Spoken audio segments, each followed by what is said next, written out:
Fancy a look at the list, do you? Anything catch your eye?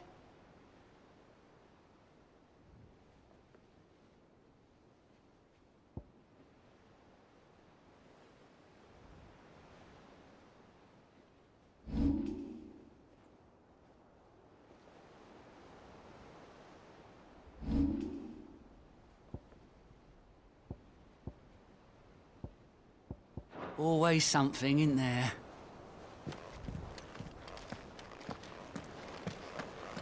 You need anything, you just ask.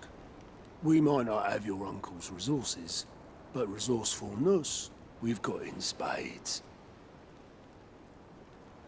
You need anything, you just ask. We might not have your uncle's resources, but resourcefulness, we've got in spades.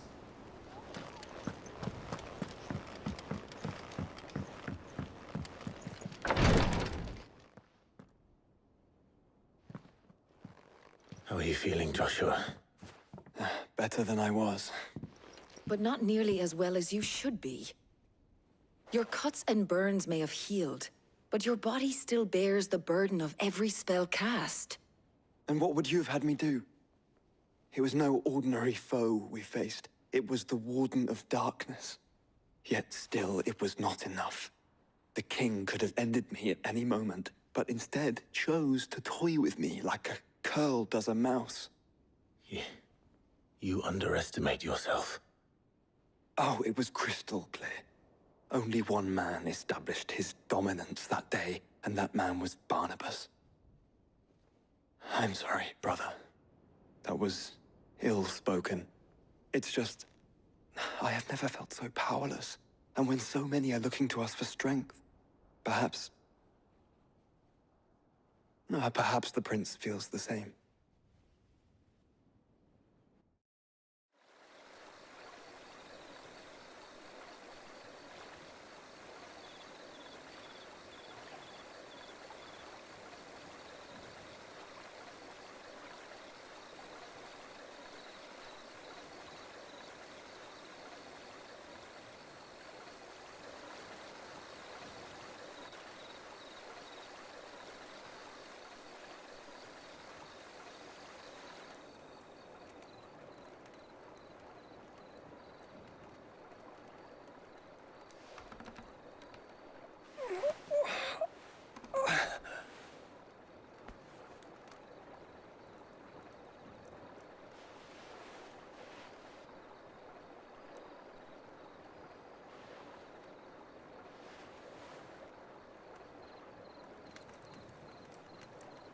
What is this place?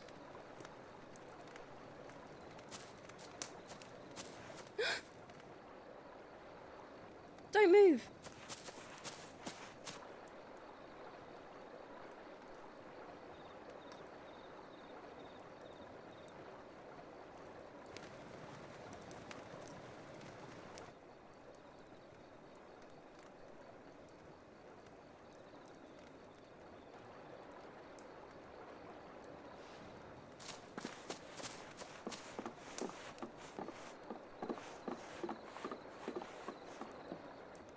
Here, it's fresh from the well.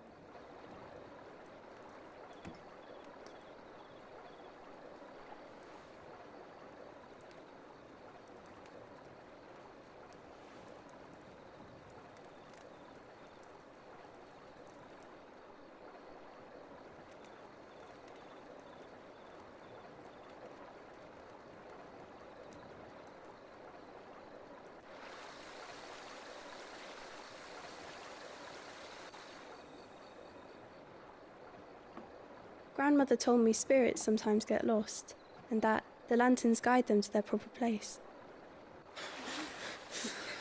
I set one on the river for her when she passed away.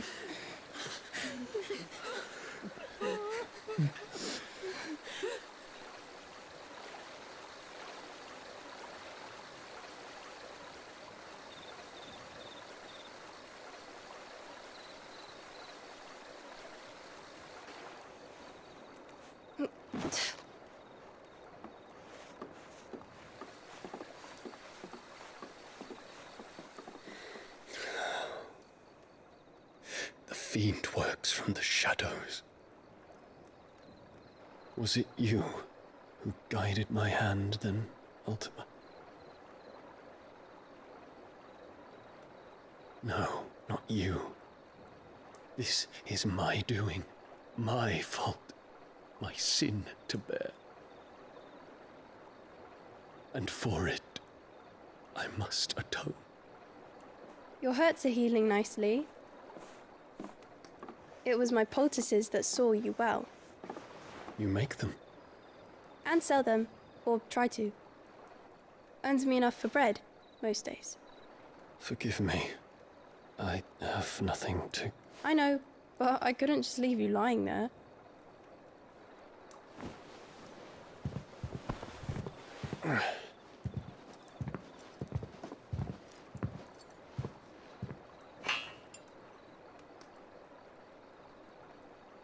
You're going then?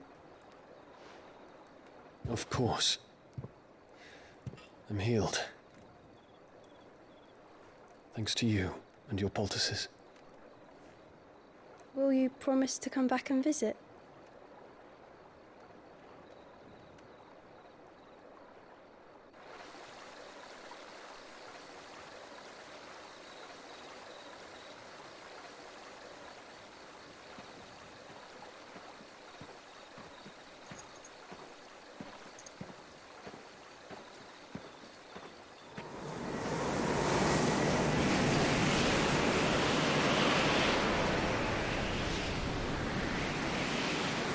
Well, Phoenix, it would seem that I owe you my wings.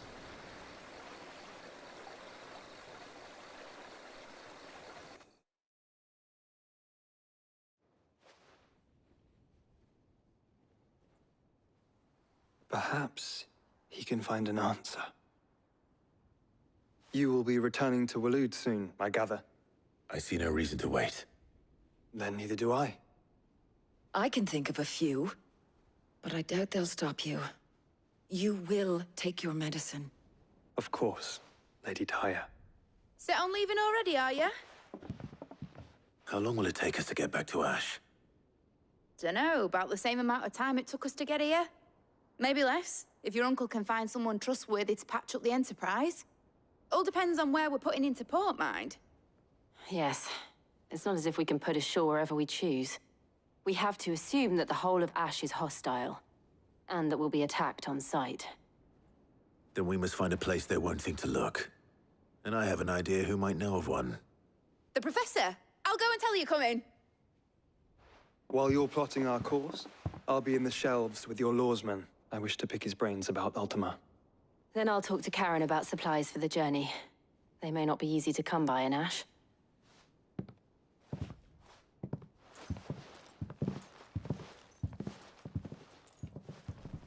Your brother's body won't take much more of this recklessness. You know that, don't you? I do.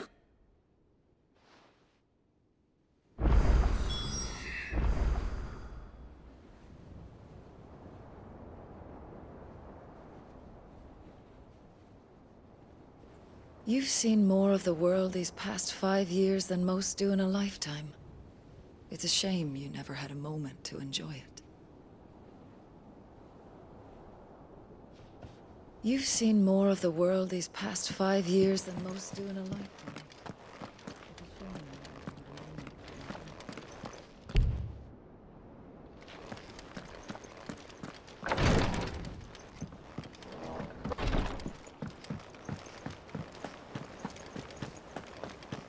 I still say it were a compliment. Say it all you like. It doesn't make it true. Ah, Clive. I was wondering when you'd arrive. Please tell me you've come to take our young prodigy here off my hands.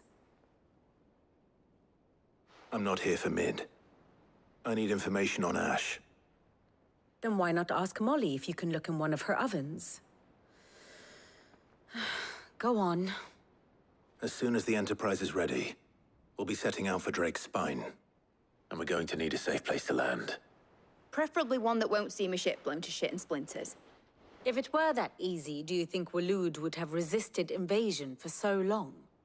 Very little is known of Ash, and the information we do have is spotty and outdated. We have the good King Barnabas to thank for that. Waloed's borders have been closed to outsiders since the day he seized the throne. If there is anywhere safe to land, you won't find it on my map. Then tell us what we will find. I'm sure you know better than we do. But no splinters. All right, if it will get you out of my hair. But interrupt me, and it's over. Understood?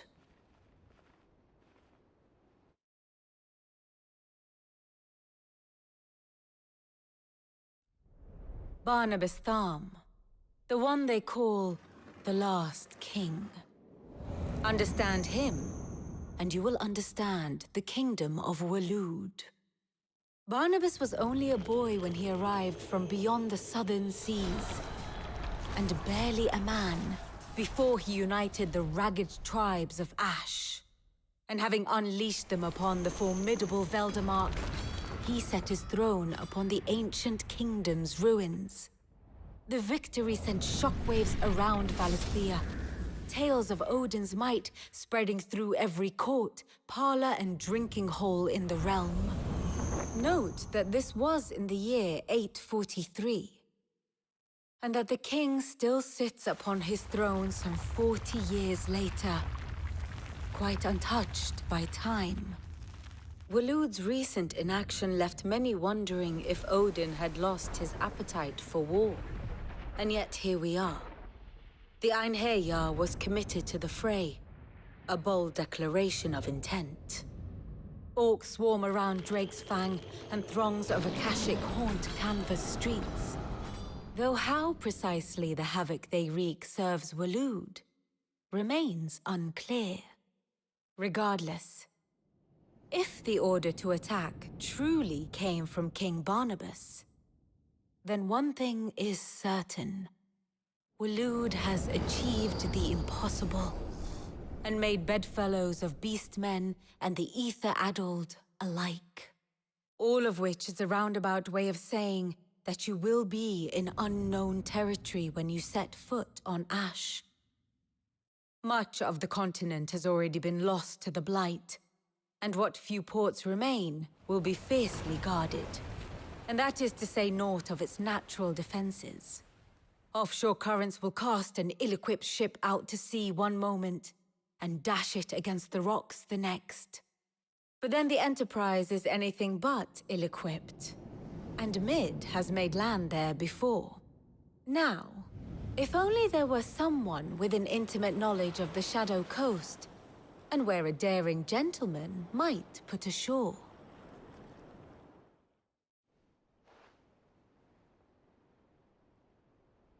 You see, Clive, you had the answer all along. Do you think you can get us back to that beach, Mid? Picked you up from it, didn't I? Not that it were easy. The currents were a right bastard. But then, if it wasn't hard, it wouldn't be worth doing, would it? Well said. Thank you, Lady Vivian. If a few morsels of common knowledge and a sprinkling of tavern talk are worthy of your thanks, I wonder what genuine intelligence might earn me. Probably more visits. Mid, I need everyone in the ale hall now. I'll fetch Joshua from the shelves. Aye, aye, Captain.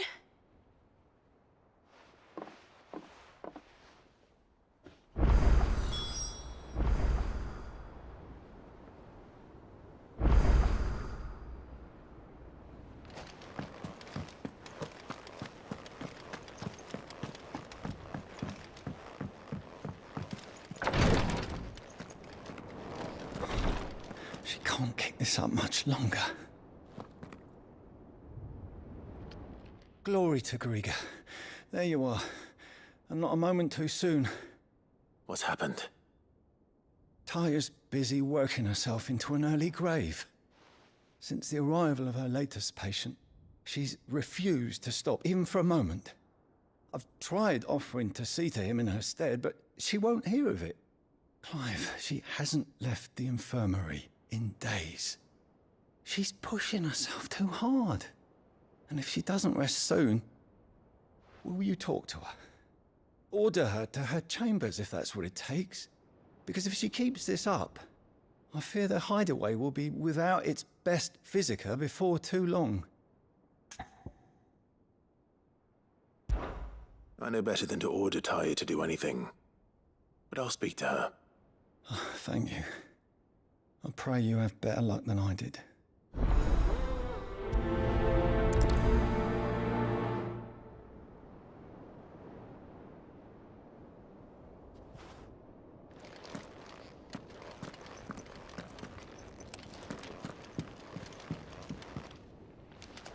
Please, Your Grace, stay strong. Ah, my Lord Marquis. Your companions are kind indeed.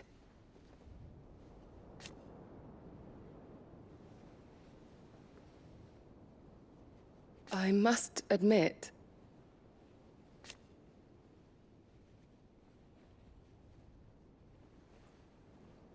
but I see now.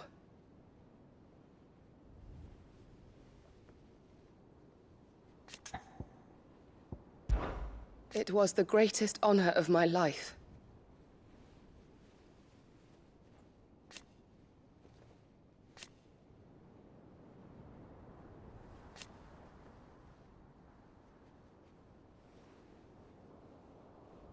But now, so I bid you.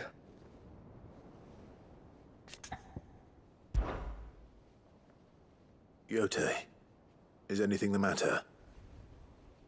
You seem troubled. Perhaps I might be able to help. My lord. Yes. Perhaps you might. It's your brother. His condition continues to worsen, though he does his best to hide it. The lesion on his chest pains him more with each passing day. I had feared as much. There are certain elixirs which can ease the suffering of those afflicted by the curse, but... But His Grace's case is severe. The drafts I have been able to prepare for him thus far have ceased to have any real effect. So I consulted with Taya and certain of my comrades among the Undying about the possibility of finding something stronger. And thankfully, a recipe was found. The only problem being that the critical ingredient is exceptionally hard to come by, and our supplies are almost exhausted.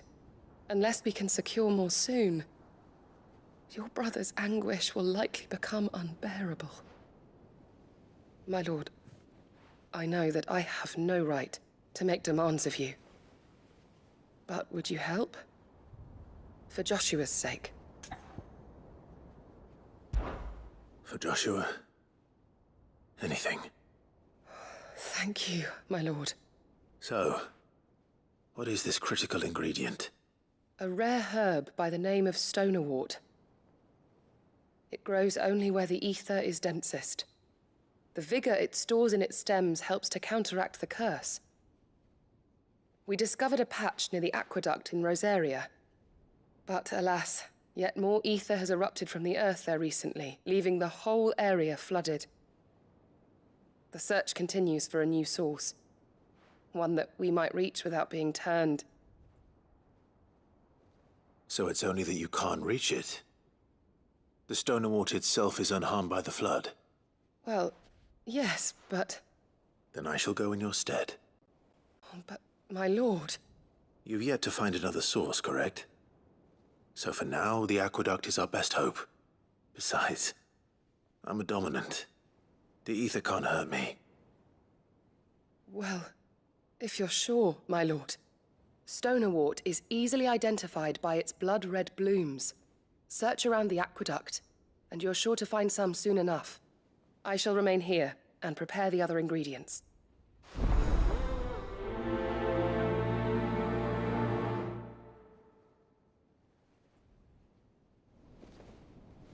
I had only thought to ask for your assistance in finding a new source of stonerwort. But if you're sure about collecting it from the flood by the aqueduct, I should be most grateful, my lord. I had only thought to ask for your assistance in finding a new source of stonerwort. Say whatever you must, but get her to rest. I'm not physical enough to fill her shoes should we lose her.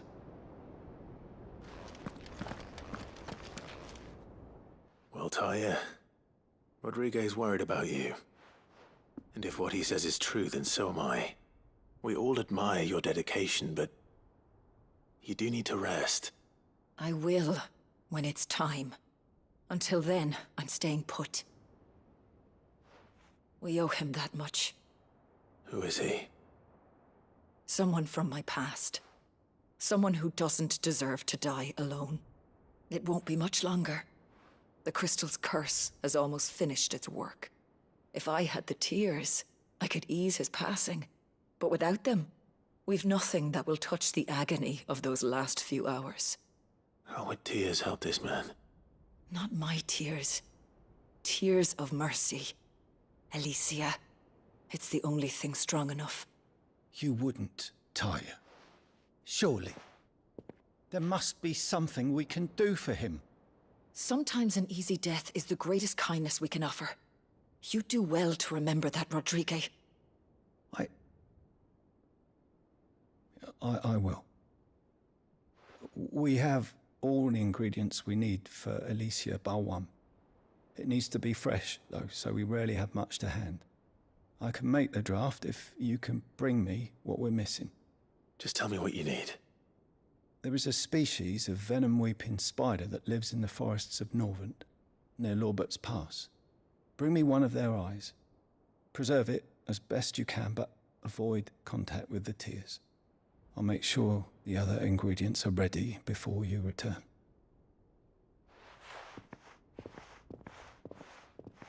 Thank you, Clive. I won't forget this. If it was me lying there, I know he'd do me the same kindness.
What's happened?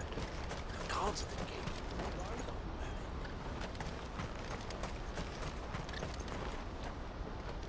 gate. Clive. You'll be pleased to know that the negotiations are progressing well. That is good news. Yes. Our comrade in Randala has just sent word that the contract should be signed very soon. But I still have much and more to prepare. It's a huge undertaking moving this many bearers at once. You couldn't do me a quick favor, could you? What is it this time? More wild beasts? Nothing like that. I just need you to go over to the caravans and ask El how long we have until the bearers arrive. Find out exactly how much faster I need to get all these supplies moved. All right. I'll go and ask. Thanks, Clive. I owe you one.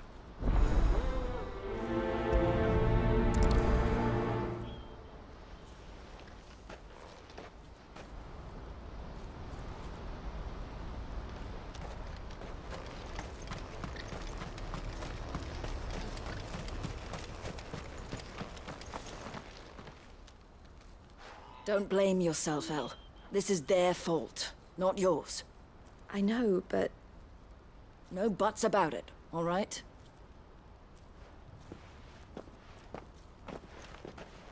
Is something wrong? Vonnie came to give me a message from our intermediary. The talks with the Republican army have fallen through. They've reached an agreement with the Silver Peak Consortium instead. Though prices have fallen of late, we deliberately offered above the going rate to try and deter other bidders. But the Consortium offered double what we did, and the army jumped at the chance. And you had no opportunity to make a counteroffer? None at all. And we were so close. El? What's happened? I saw Vonnie leaving. She didn't look happy. And with good reason.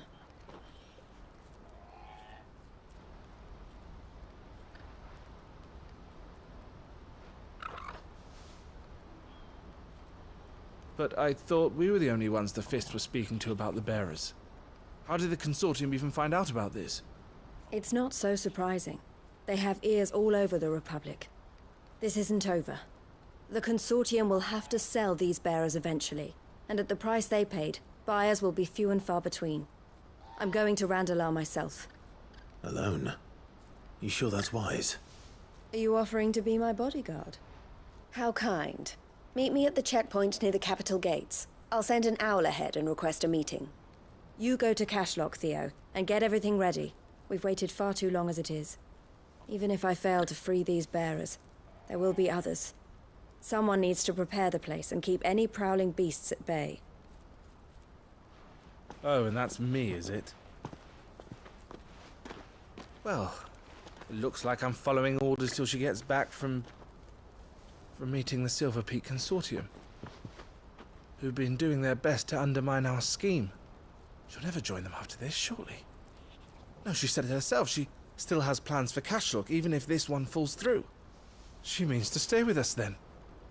I can't say I'm not happy to hear it, but... is this what she really wants? You have to trust her. You're right. It's what she wants now. And if Elle's off fighting for the cause, I should do my part too. So I bid you farewell and safe travels, my friend. I'll gather my men and leave for Cashlock. We'll make sure the place is well stocked and defended. You go to Randalar and see if you can stop my sister biting the Consortium's heads off. If she won't consider her prospects, someone has to. I'll do my best.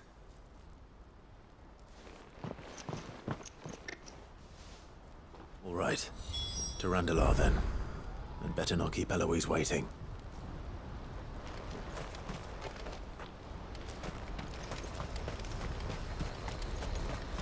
What's happened?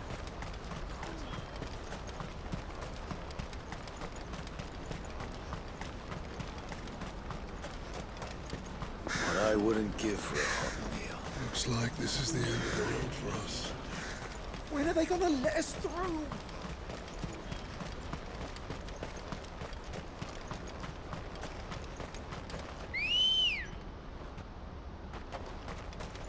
Ready, go? Yeah!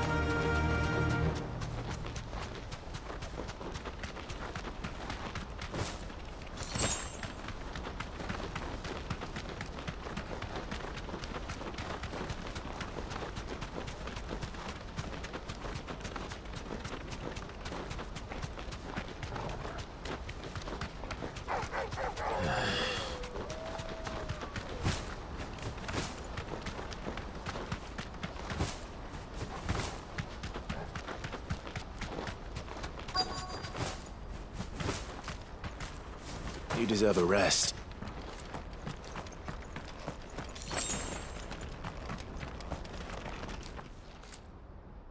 I hope I didn't keep you waiting. Did you arrange to speak with the consortium? Here they are now. You wish to consult with me? I did. It's about the bearers you recently purchased from the Fist. We had all but finished making arrangements to buy them ourselves, and then you stepped into the fray. You misunderstand. The consortium had an interest in purchasing them from the very first. It was only our regard for you that kept us from bidding. But your hesitancy in accepting our offer to you suggested that the regard was not mutual. And so we resumed our business. I did not hesitate. I am simply not inclined to make such decisions without first giving them due consideration. But what is done is done. Come then. How much do you want for them? Alas, you are too late yet again. We rarely take on such unconventional merchandise without a purchaser in mind. The bearers belong to him now. Who is your buyer? A trader from across the water. A most demanding fellow, if it's any consolation. He insisted the bearers be fed, dressed, even given their own bunks for the voyage over. That's what you get when you deal with continental types. I wouldn't know. Oh yes, the culture on the continent is quite different to ours. They pay good money for bearers not fit for the knacker's yard, and treat them like kings. But as long as they pay... That does sound unusual. No matter then. If they've already left our shores, there's little that can be done. Allow me to withdraw my interest. And with it, my interest in joining your organization. My associates will be sorry to hear that.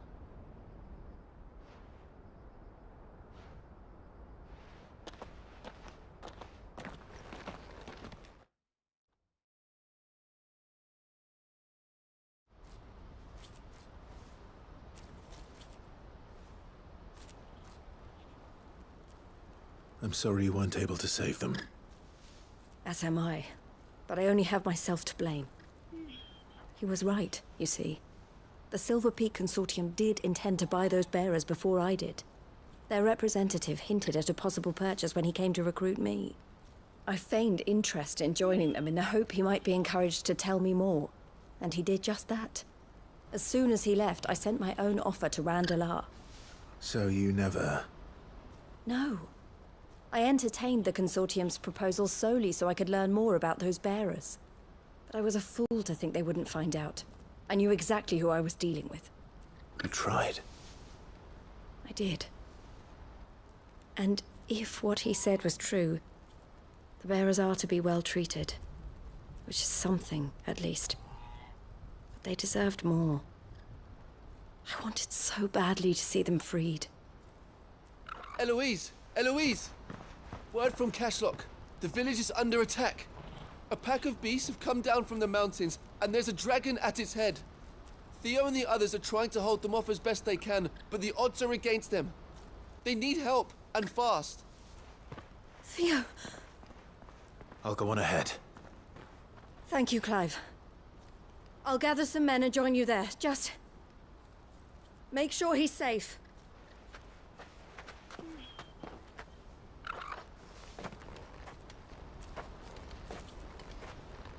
Hold on, Theo. I'm coming.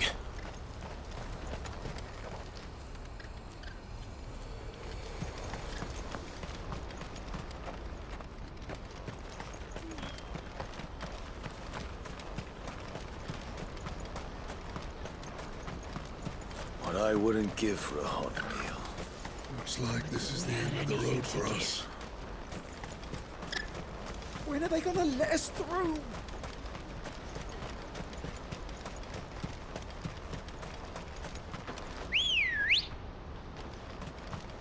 Let's go.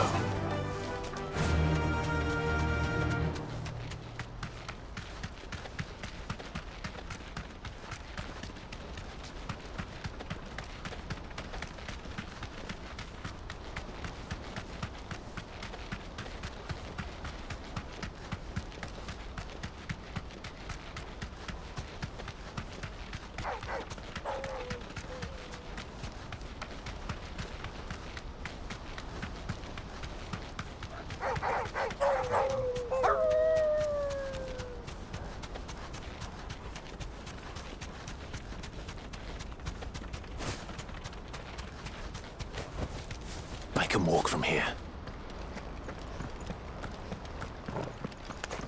You're a long way from home.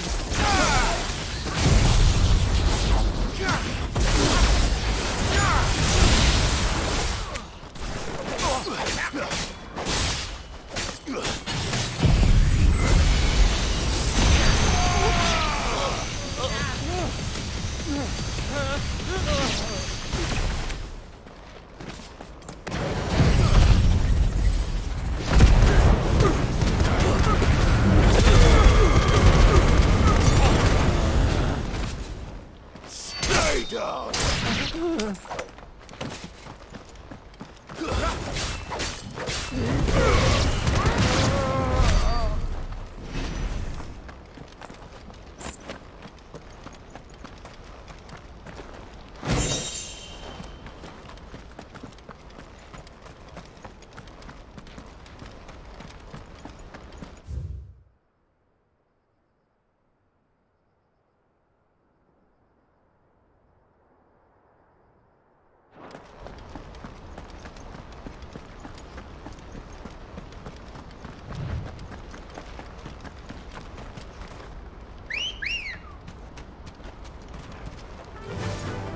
Fly, Ambrosia.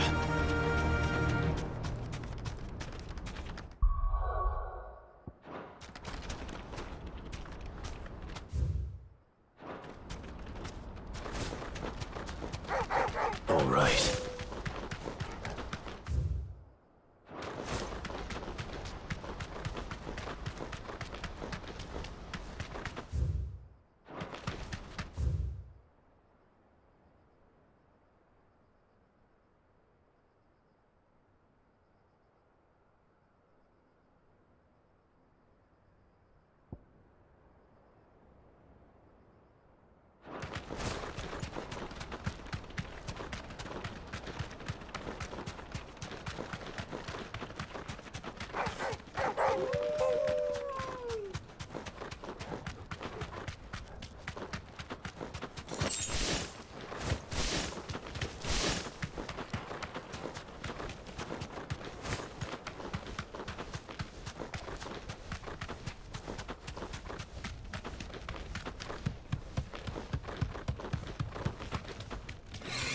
Don't get surrounded.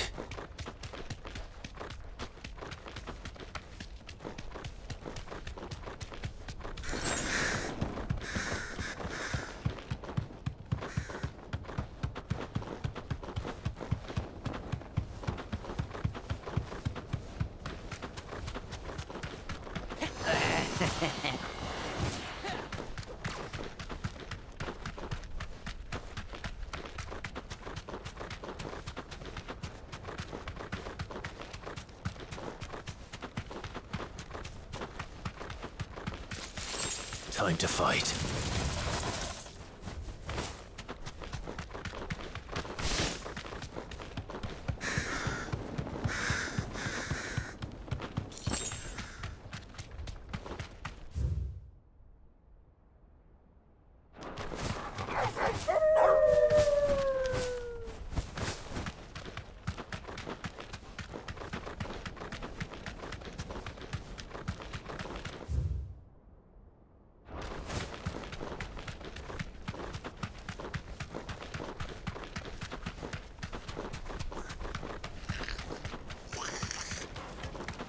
Time to fight.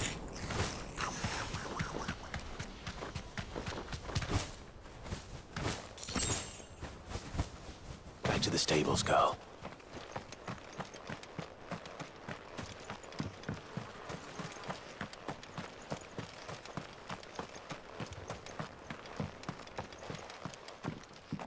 Where's Theodore? Upriver! He led the dragon that way to keep it from the village, but the whole area's flooded with ether.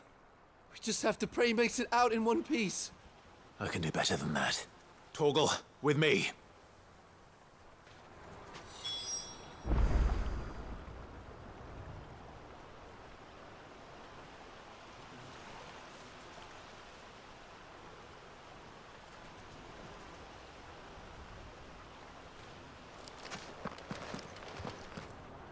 Theodore led the dragon upriver. God help him. I only hope he's still alive. There's an ether flood up ahead. I know Theo's a bearer, but even he can't stay in there forever.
Where are you, Theo?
Damn it. The cave is too thick.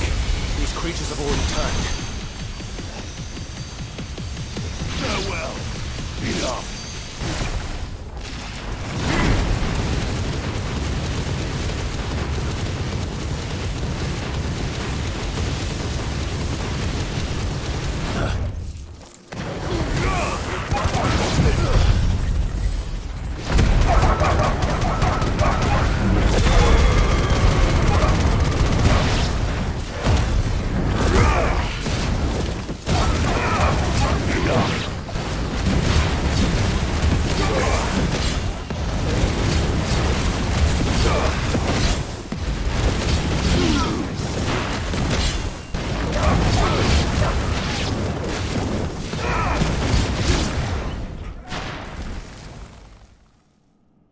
I can't waste any more time. I need to find Theodore before that dragon does.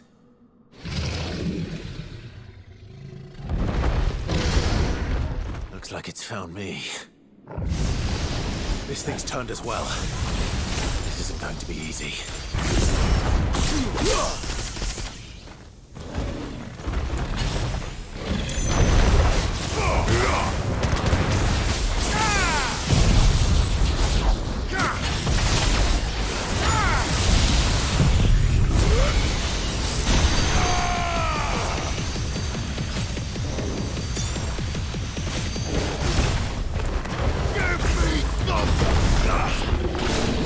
Let's try.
Theodore, you had me worried for...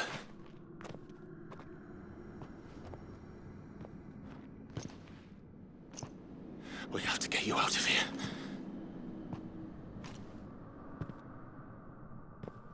I think it might be a little too late for that.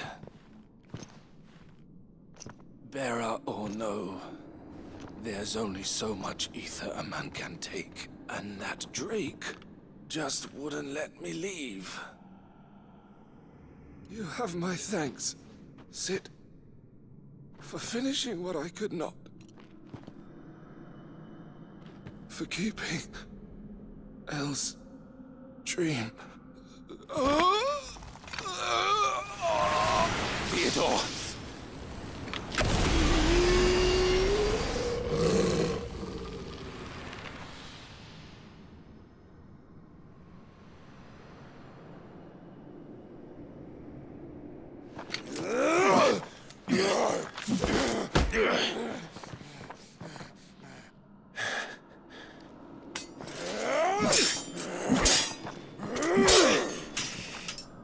Don't make me do this. Stop it, Theo! Stop! Stay back, Eloise! He's turned. And so will you!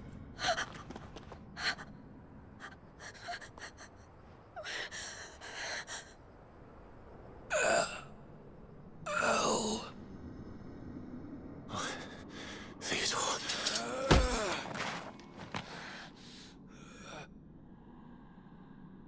Take care of my sister.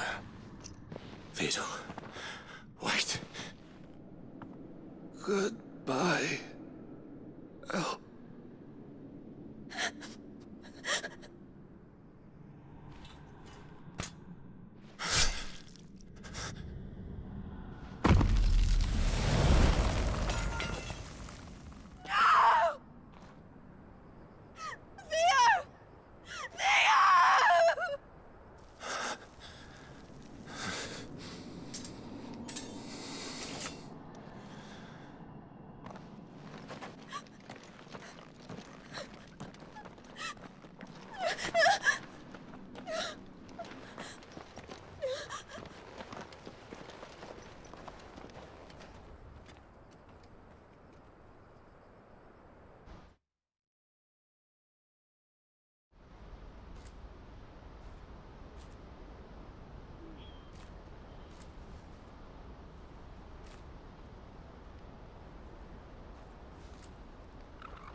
Thank you, Clive. I think I'll be all right now. That was true bravery he showed. Leading the dragon away from the village like that. His first instinct was always to protect people. To put others' well-being before his own. And now he's gone. Because I sent him to that place, against his will. It wasn't against his will. He was ready to do whatever it took to show you he could stand on his own. So that you would finally be free to live your own life. To live my own life. He never could come to terms with the choice I made. What exactly happened? You once told me Theo was the first bearer you ever helped.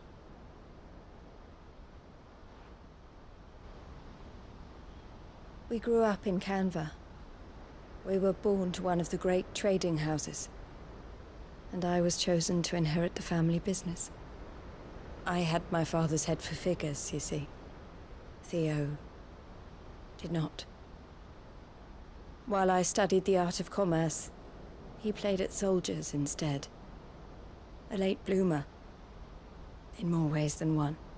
For unlike most bearers, it wasn't until his 15th summer that his powers awakened. My parents tried to drive him out of the house and into the care of the constables. But before they could, I took him into mine. Theo told me something else. He clearly admired your devotion to the cause of freeing others like him from slavery. But he said you deserved a better life than this. He wanted to free you from what he called your bonds, just as you freed him from his. I would be lying if I said I had not wondered from time to time how much easier my life might have been if I had allowed Theo to be taken and devoted myself to the family business instead.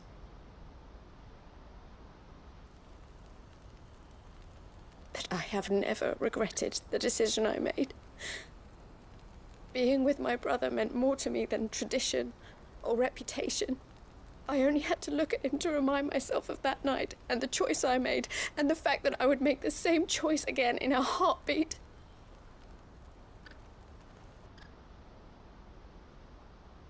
He was never a burden.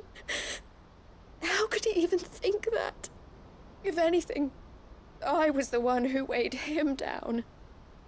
You weren't, Eloise. He said it himself, that he had always been grateful to you for saving him, and that he wanted to repay you by letting you live the life you were denied. Neither you nor Theo weighed each other down. You loved one another. You did whatever was necessary to continue living your lives together, and you always would have. You're right. All I ever wanted, all I ever did, it was so we could be together. Oh, Theo, why did you have to...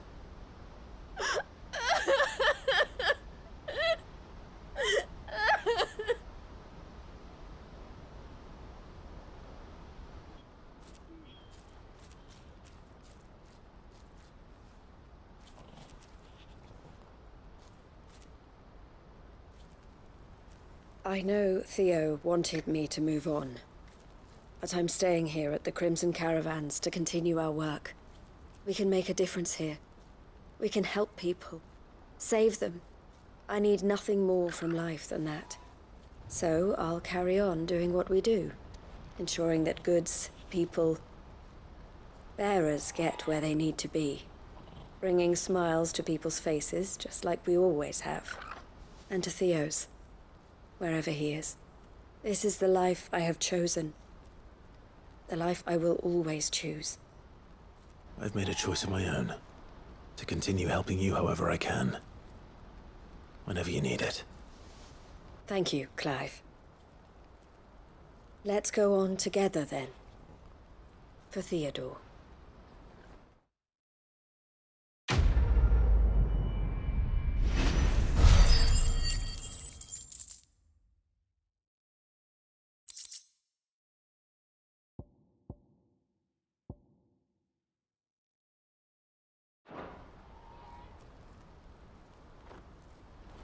The Crimson Caravans is my family business now, and I would not exchange it for the world. I brought Theo here to be safe, and I have never looked back since.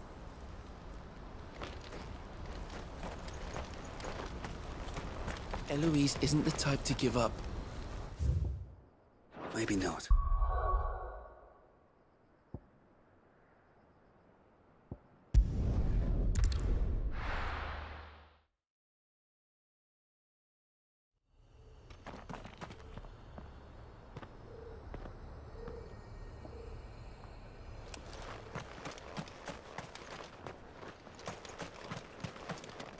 Here, take a look at my wares.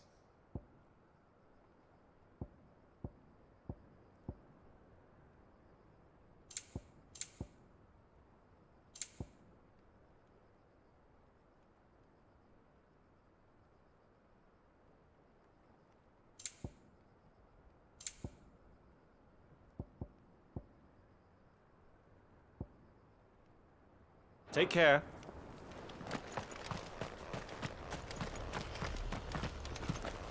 The bearer of the burning quill is within, my lord. Prithee enter.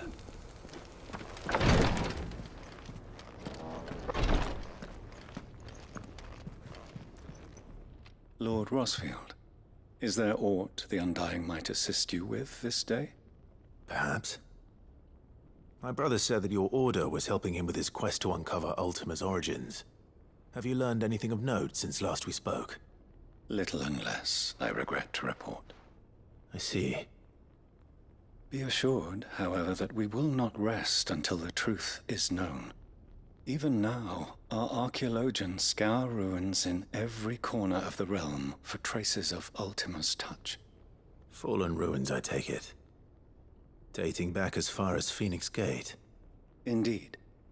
Ultima's thralls are oft sighted among the remnants of the fallen civilization, as if protecting the secrets concealed within.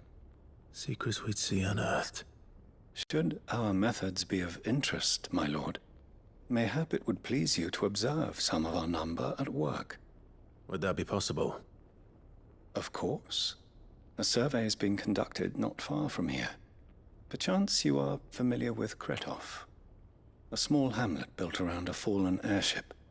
I was due to visit my colleagues there to collect their preliminary findings, but if you would consent to do so in my stead, I'm sure that they would be honored to relate any discoveries they have made to you directly.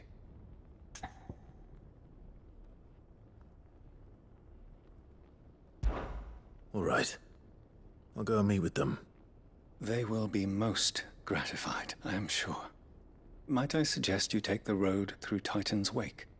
It will lead you straight to the village after but a short walk. Thank you. I will. I wish you a safe journey, my lord. May the Firebird's flames burn ever in your heart.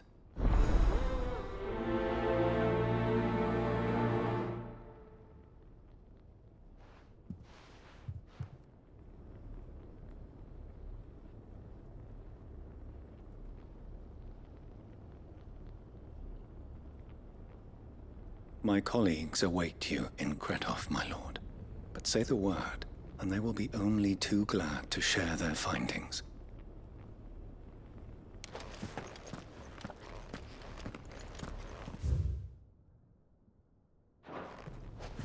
A village built around an airship.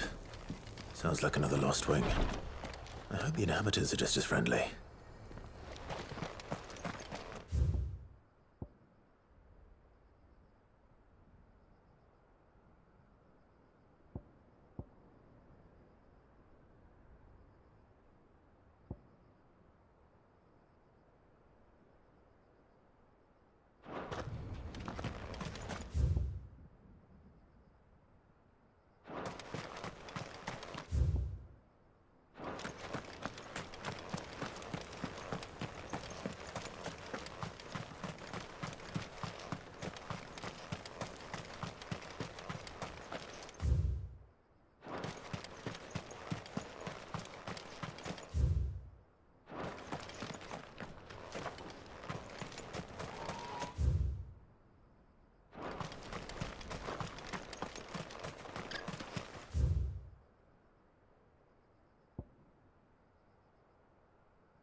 Clive! To what do I owe the pleasure? I just wanted to see how the town's been faring since you brought everyone together. Since we brought everyone together, all is absolutely wonderful. Conrad and Natalie's hands remain safely away from each other's throats and firmly at the helm. Our stores are full, and the bandits still too disorganized to raid them. Just as the good Lady Jane and Lord Underhill intended. Are you a lord? Lubor's going to be one too. They're going to make him the Lord of Dalamil, because of how he stopped all the grown-ups from fighting. It's the mayor of Dalamil, dear child, and the vote hasn't taken place just yet. But if the people wish me to lead them, I shall. And my first act will be to build a school so that menaces like you two learn not to interrupt your elders. Speaking of menaces, there may be a rather worrying one just over the horizon. May there indeed. I'm afraid the example Conrad and Natalie set in putting aside their differences and presenting a united front might have caught the bandits' attention. And they might have elected to take a similar approach. They have formed what one could call a League of Outlaws, and they grow more organized by the day. But we'll fight them all off just like last time, no matter how many of them there are. Won't we, Lubor? Of course we will. If we continue to work together, we can overcome any challenge we choose to face. The longer we avoid facing this one, the more difficult it will be. Until the only way to overcome it might be to run for the hills. Our best hope is to nip these efforts at organization in the bud, by finding those ne'er-do-wells who have yet to join the cause, and ensuring that they never do. Perhaps a certain Lord Underhill might be willing to lend us his aid once more? How could I refuse? Thank you, my lord. Victor will fill you in on the particulars. I have him stationed by the desert gate, receiving and collating reports from my scouts. Such an amenable soul. He reminds me of you. I'll go and speak with him.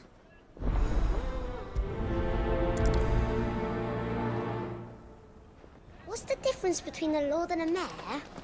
That's easy. One of them swings a sword, the other forges them. Victor has been collating reports on the bandits' encampments. You'll find him by the desert gate. I'm sure if he has anything to ask of you, it will be simple enough. A League of Outlaws.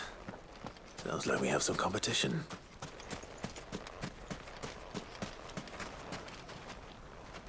Still in Dalamil, Victor? Ah, Sid. I thought you'd have returned to Cosnis by now. I did. Then I came back.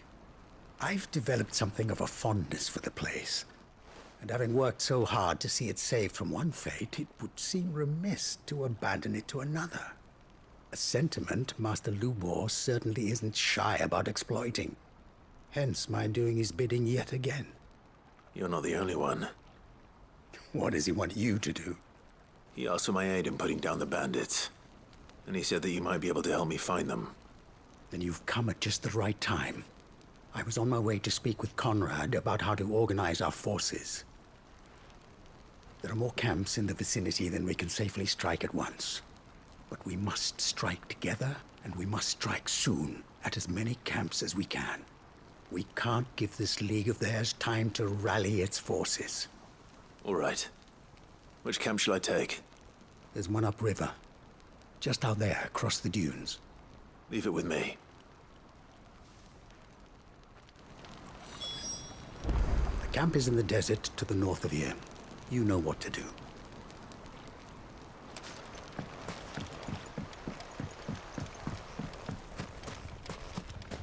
Those ne'er-do-wells want to band together.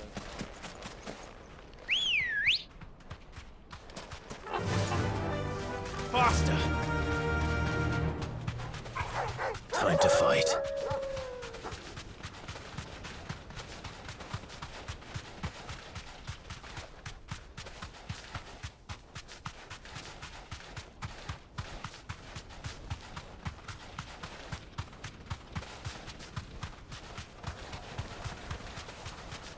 That must be the camp Victor mentioned. Come on then, Toggle.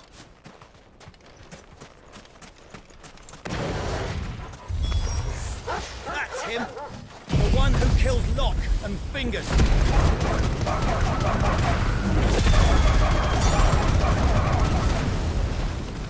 Take his head off!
I'd better let Victor know.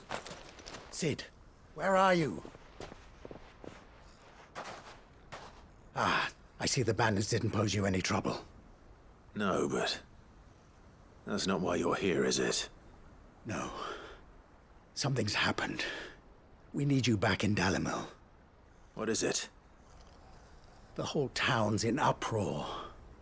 They're saying that Lubor is a bearer. What?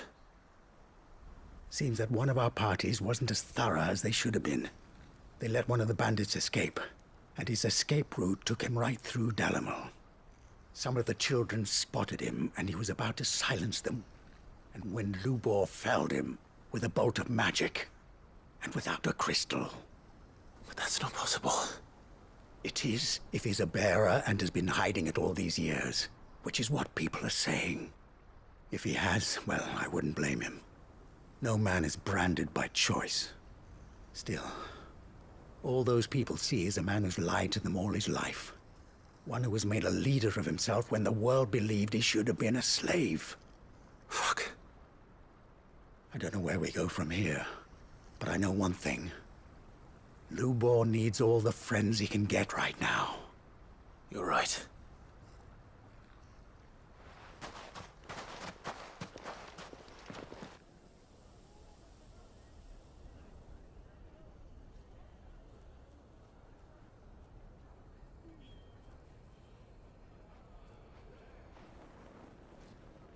And now everyone knows.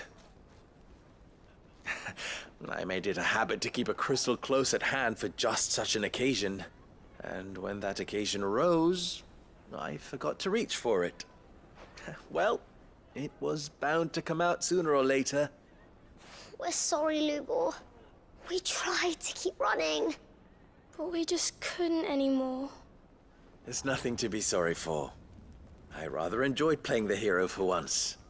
All that matters to me is that you two are safe. Look at him talking to his betters like it's nothing. All lies, I'll wager. Just like the ones he fed us all these years. Once people make up their minds, it's hard to change them. We need to do something, and quickly. Convince the people not to let their prejudices blind them. Convince them that nothing has changed. That their enemy lies outside these walls, not within them. You're right. We should speak to everyone. I'm glad you agree. I'll handle the townsfolk. I'm a Dalmec born and bred. They listen to me. You head to the tavern. Make Conrad and Natalie remember who Lubor really is. They know that Lubor and I are friends. I might not make for the most impartial of interlocutors. Lord Underhill of Randalar's League of Merchants, however, is a trusted and impartial mediator of note. I'll do what I can.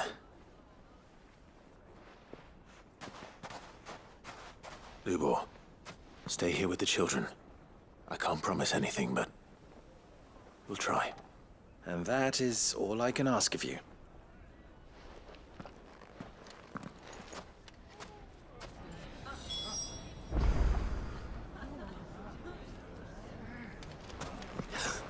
Why are you taking the bearer's side, Victor? Are you one too? You know I'm not. Just listen.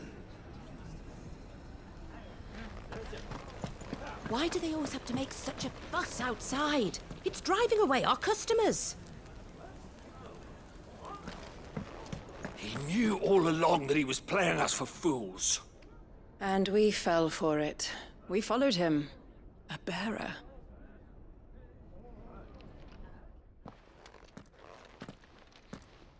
Forgive me for disturbing you, but could I have a moment of your time?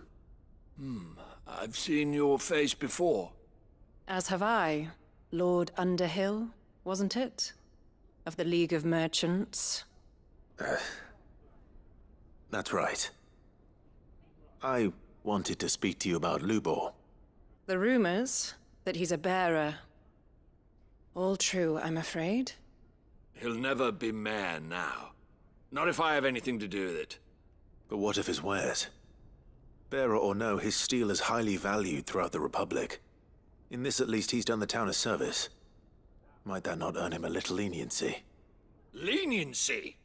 He pretended to be one of us when he was laughing behind our backs all the while. I'm sorry, my lord, but he lied to us. He lied to you. He cannot be trusted. So what do you propose? Will you drive him from his home? Close his forge? Perhaps. That is a question for the people of Dalimil, and they will thank you not to get involved.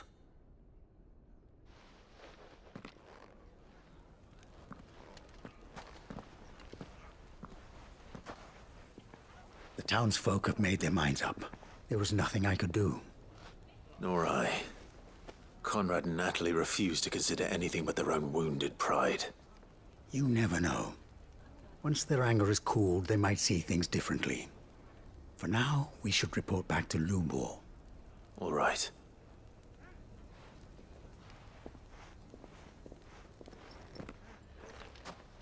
Why do they always have to make such a fuss outside? It's driving away our customers.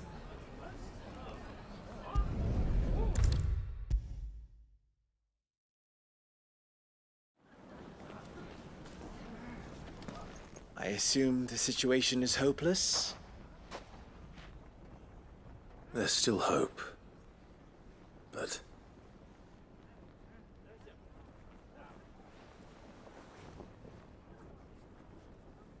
But perhaps not in this lifetime, I think it's fair to say. You mustn't think like that, Lubor. Give them time. They'll come around. We'll talk some sense into them in the end, you'll see. No, you won't. And your efforts would be better spent elsewhere. But Lubor... Rosina would often tell me that steel does not lie, that a blade is a reflection of the smith who forged it. To yourself be true, that was her point. Rather an ironic one when you consider that her life was taken with a blade of her own making. But I do not doubt that she was always true to herself and what she believed in, right to the end. And so must I be. I must do what I know to be right, no matter what others might think of me. And now, I know what that is. I must embrace my new role of villain so that the people of Dalimil have something to unite against. For only united can they hope to stand against the threat that awaits them. I'll need to make a suitably dramatic exit, of course. Don't go, Lubor. You're the only one who was ever kind to us. We'll be all alone. Again. Trust me, little ones, it is for the best that I go. Not only for the town, but for you, too. How could it possibly be for the best? These children need you. The least you can do is give the townspeople a chance to change their minds. They would not take it, Victor.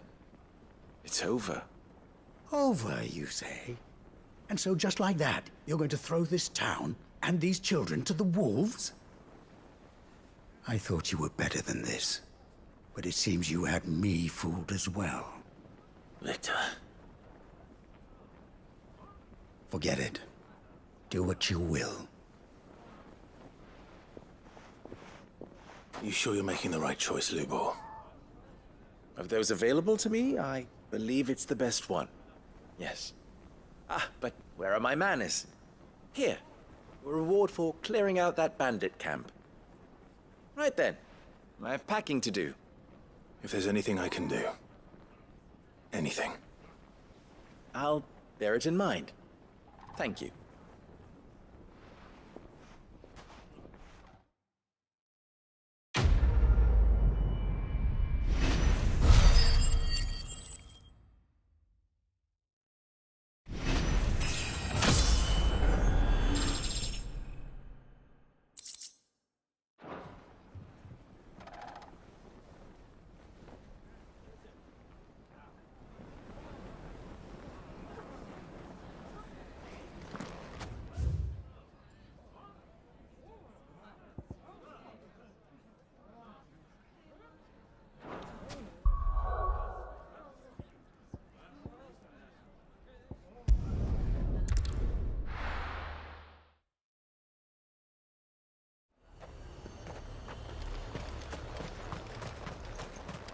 Sell anything today?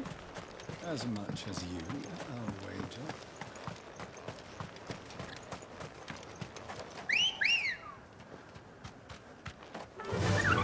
Yeah!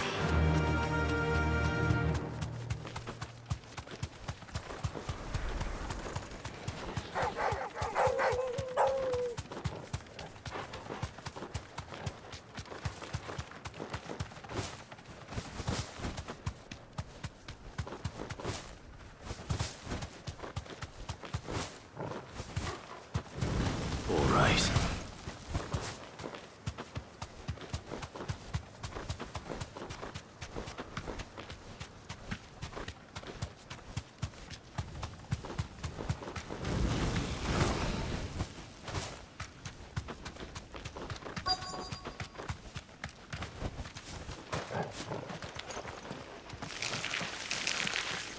Rodrigo could have mentioned his spiders would be the size of curls.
Hopefully one will be enough.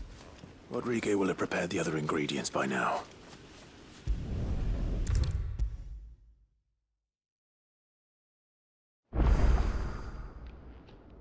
Thank goodness you're back. Taya looks like she's about to collapse. Is this what you needed?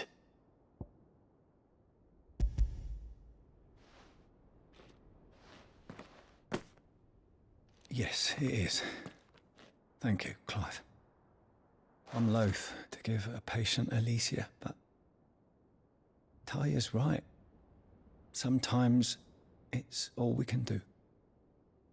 A single dose dulls even the most agonizing pain, and all other sensation with it.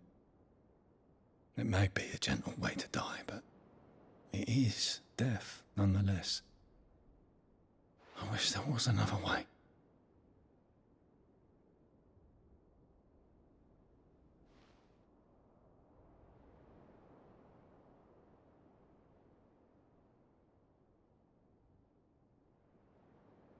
How are you feeling?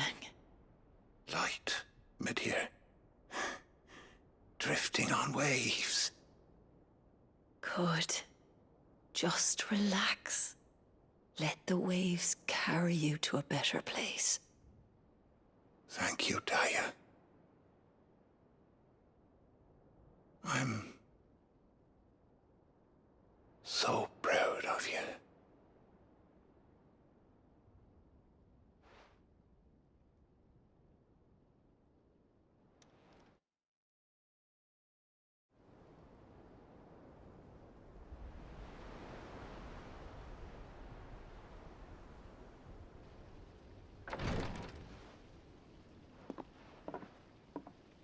He's gone. Thank you, Rodrigue. And you, Clive? I'll see that he's properly laid to rest.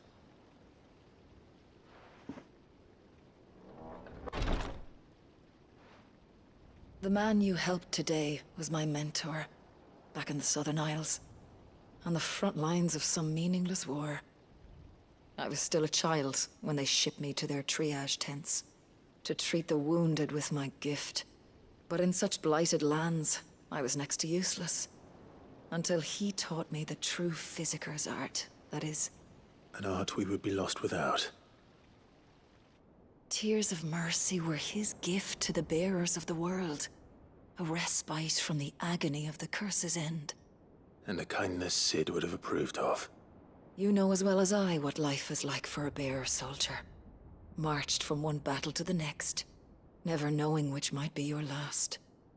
A commander may care nothing for the bearer spent in his service. But my mentor's gift gave the dying one fleeting moment of tranquility before the end. I've no tears left, Clive. I've seen too many of my friends taken. Something needs to change. And we need to be the ones to change it. And we will. I promise. I hope so.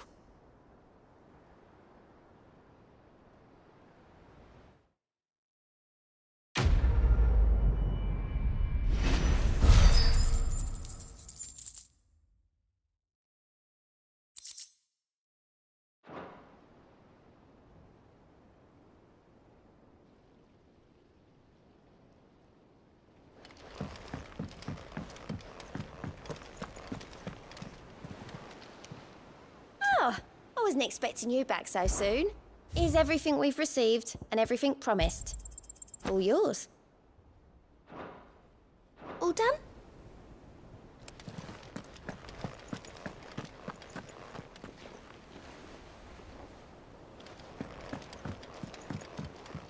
Clive.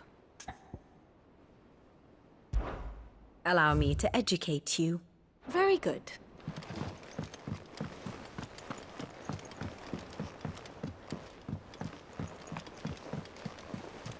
Covered in nicks and lumps, the lot of them. It's a wonder they can still walk. It's a wonder they made it back at all. I heard Odin was there. I suppose you've got quite the tale to tell. Gotta let you get some nice warm stew in you first, before I go bothering you for the details.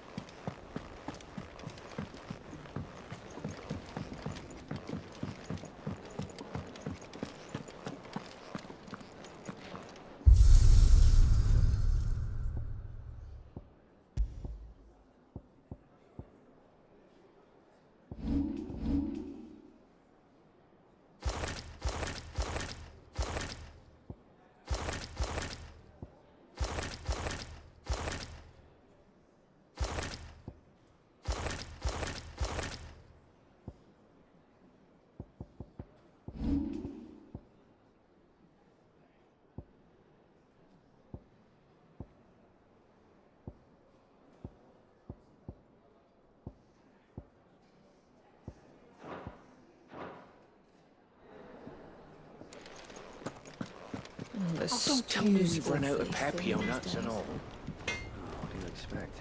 Farmer? Trouble with your gear, or... Yeah. The weight of all that shit.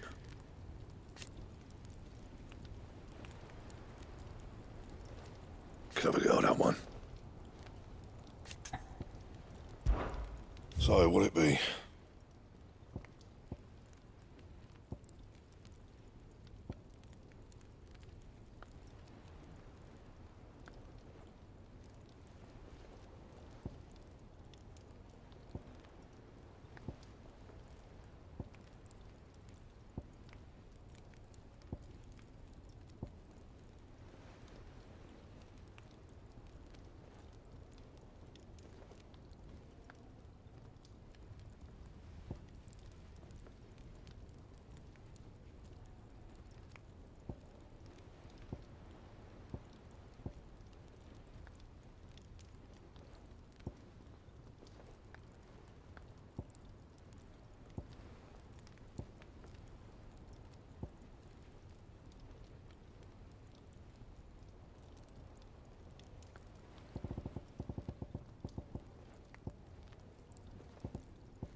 And?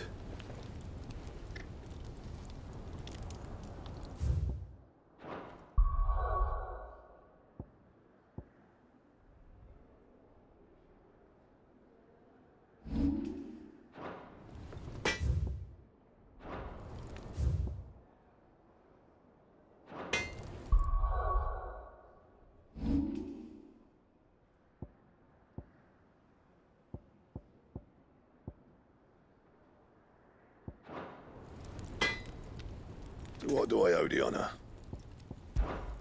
What do you want?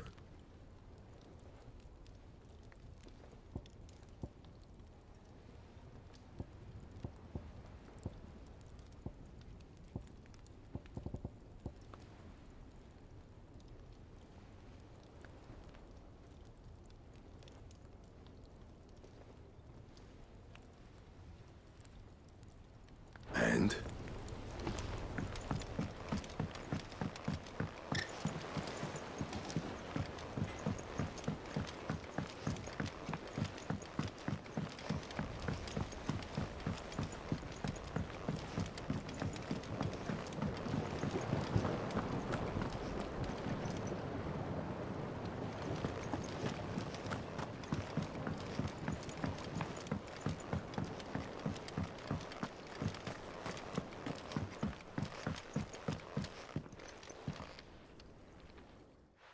Sid, do you recall the flowers I had you bring back to the yard?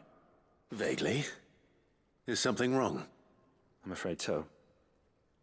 I was able to get most of the Morganbeards to take root, but they rarely flower.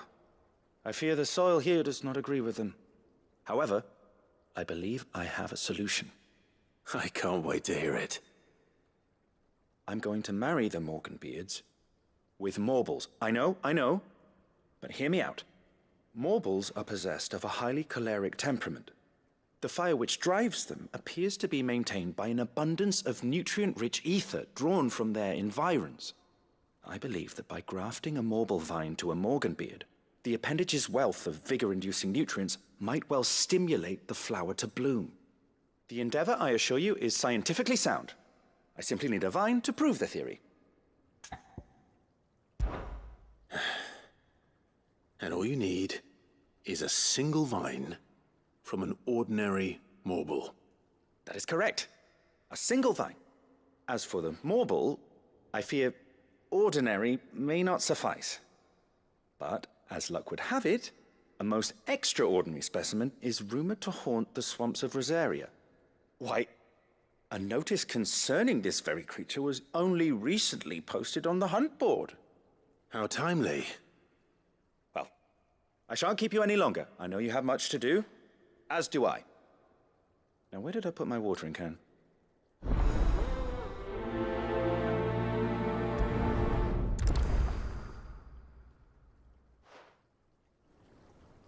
Those who encountered this marble in Rosaria claim it was as large as a house. Think of all the ether it must have consumed to attain such a prodigious size. Its vines will be bursting with untold vigor.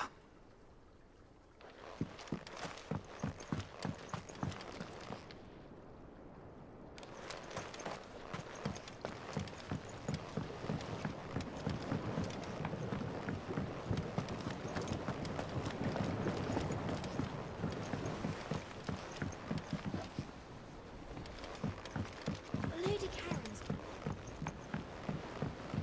Have you tried Molly's lemon tarts? I've never had anything so delicious.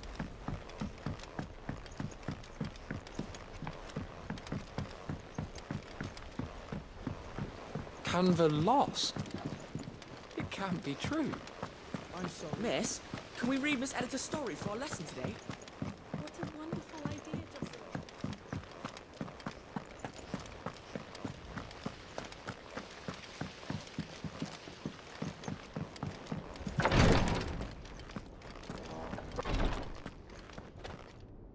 Clive, I wanted to give you something for the kindness you showed my mentor. What's this? A chest of all the medicines you're ever likely to need. Seeing as you're so reluctant to come to the infirmary, I thought you might as well take a part of the infirmary with you. I'm sure it will be very helpful indeed. And Taya, try not to work too hard. And work Rodrigue all the harder, you mean? He's a quick study, but he's got a long way to go yet. I'll take that particular piece of advice when you heed it yourself, thank you very much. Besides, who else is going to see that your brother takes his medicine? Who indeed?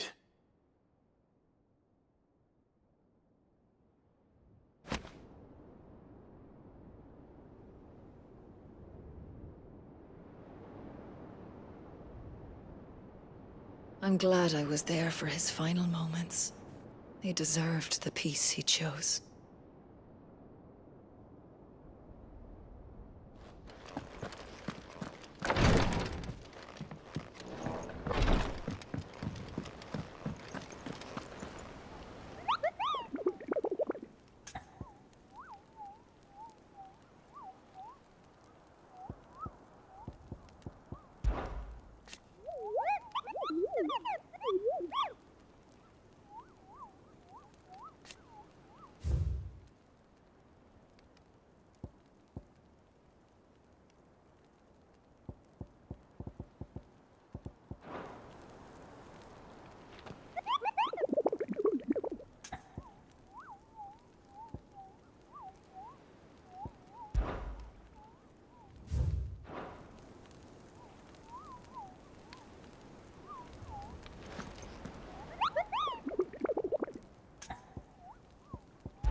The High Cardinal, here in Northreach.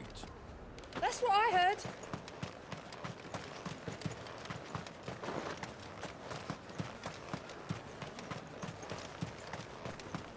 that shouting I heard from the barracks? You're that sellsword the dame's so fond of. That was some fine work you did up in Moor.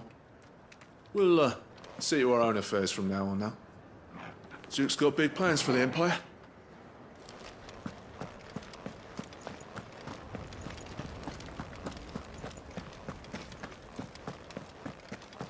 And you're just gonna fall into line? What else can I do?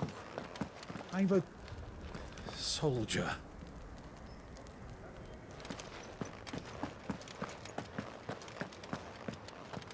I don't trust this Duke. If we're not careful, you'll undo all the dame's hard work.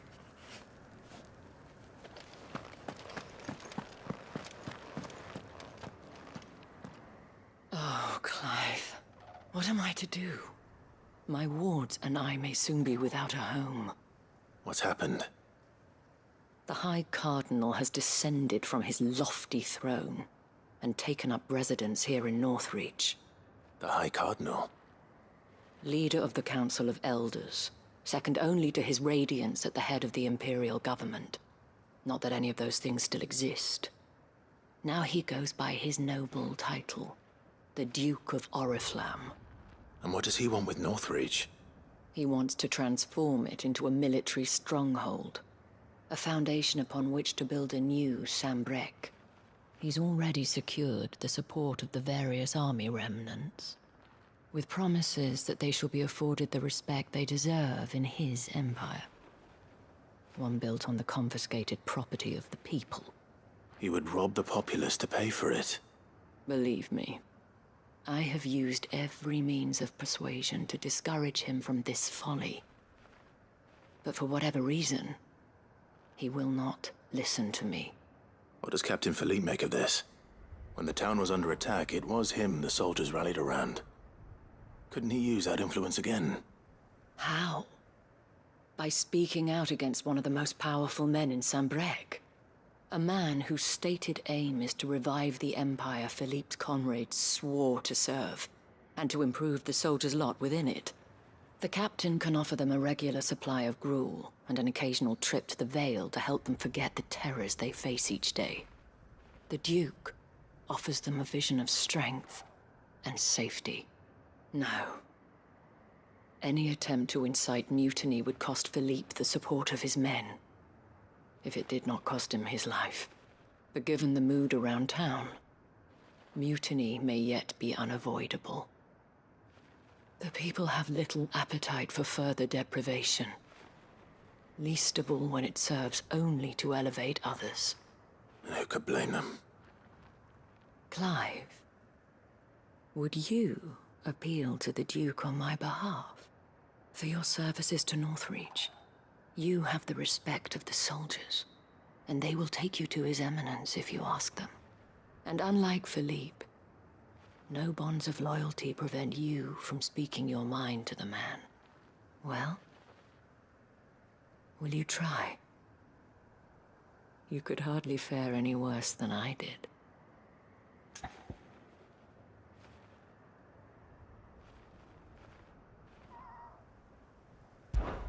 I'll see what I can do. Thank you, Clive. Tell me then, where will I find this Duke of Oriflamme? In the garrison? Overseeing the troops, yes. All right. Wish me luck.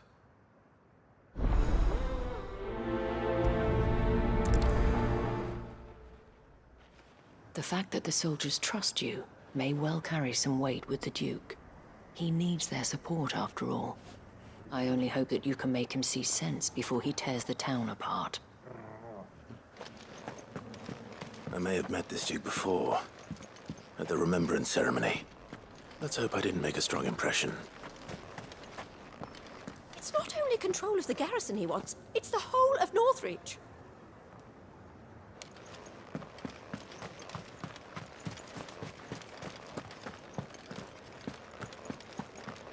We already have a leader in the Dame.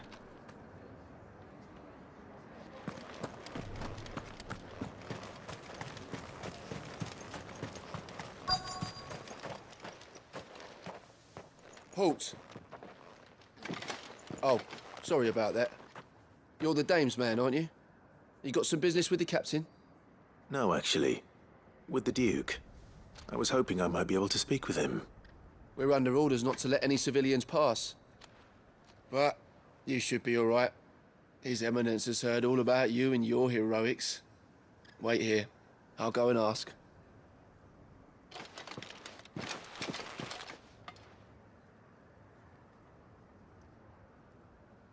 So, you are the sellsword who lent his aid to the garrison. The Empire owes you a debt, and I shall see it repaid. But tell me, is it wealth that you seek, or favor? Neither, Your Eminence. I thought only to inquire about your plan to turn Northreach into a stronghold. Ah, I see. You are worried the expanded garrison will render your services redundant. Yet you needn't be. A proud fighting man like yourself shall always have a place here. Pride of place, in fact. For too long has the contribution of the noble soldier been under-reckoned. But no more. For it is they who shall see the Holy Empire rebuilt, beginning right here in Northreach. Why here, Your Eminence? The town has been fortunate enough to escape largely unscathed from the recent troubles. Her defenses are sound, and her garrison well prepared. Which is more than can be said for Oriflamme or Twinside. The Empire wants for a capital, and I believe Northreach to be the perfect place. With Caer Norvent as her citadel. Once we have seen to the refortification of both the town and the castle, we need only build a wall around both to create a city that would be the envy of the twins. Plans are already underway for the construction. Soon enough, these thralls shall learn that they are no match for the might of Sanbreque. I fear you underestimate how dangerous these creatures are, Your Eminence. Should they return in force, you will need all the people of Northreach to come together in defense of the town. Something they may be loath to do if they've been deprived of their worldly goods. The people will do as their leaders command. If Sanbreque is to be rebuilt, she will require a functioning government. One whose authority is beyond question. That is why this levy is necessary. So that any man who wishes to join the army might do so and be fed, outfitted, and paid as befits a defender of the Empire. And yet there are those who persist in peddling the treasonous lie that I seek to steal from the people and drive them from their homes. I suspect they're afraid of losing what little they have left. Precisely. The common folk have little and less, and you mean to deprive them of even that. You would sow the seeds of your new empire in your own salted earth. Sabine, we have discussed this. Yes, and I told you then how putting the empire before her citizens would lead only to revolt. Without an empire, there are no citizens. And in yours, there will be only beggars. Is that what Griga wills for her people? Do not take her name in vain, Sabine. I'll come back later. A citizens' revolt. I wonder what the people really think of the Duke's plan. It wouldn't hurt to ask them, I suppose. Let's begin with those on the other side of the wall.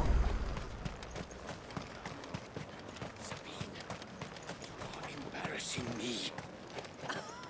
You're embarrassing yourself.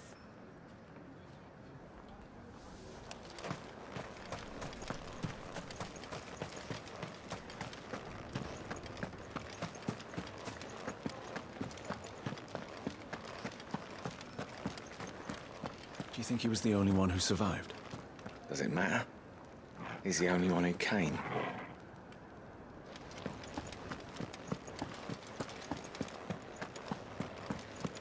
You're that sellsword the dame's so fond of. That was some fine work you did up in Moor. We'll see to our own affairs from now on now. Duke's got big plans for the Empire.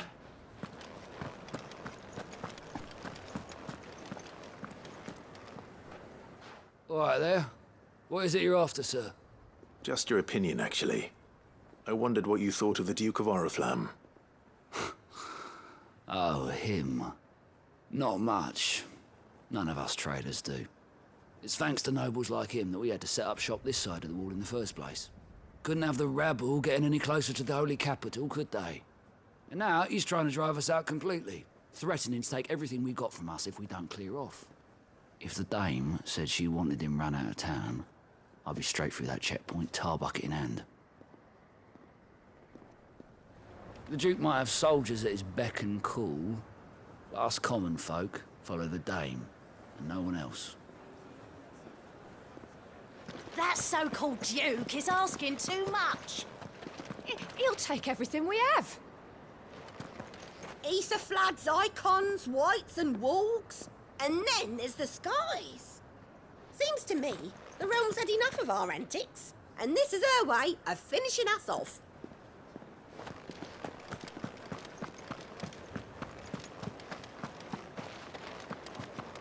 Was a time the market stalls were lined with all manner of goods from the four corners of Valisthea.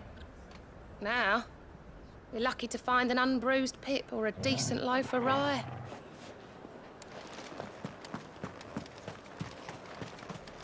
Sell anything today? As much as you, I'll wager.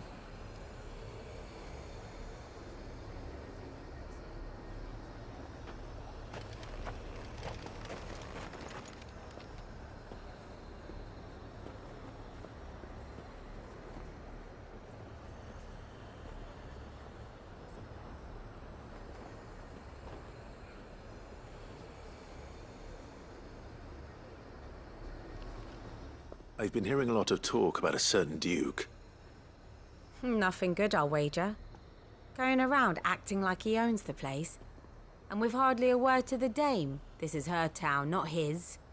I take it you'd rather she was in charge. As far as I'm concerned, she still is. Just need his eminence to sod off back to Oriflamme. The dame actually cares about this town, unlike the Duke. He's only interested in picking our pockets to line his own.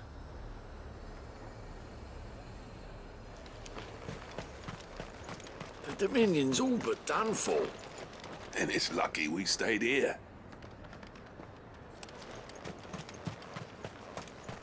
Was that shouting I heard from the barracks? Could be trouble again.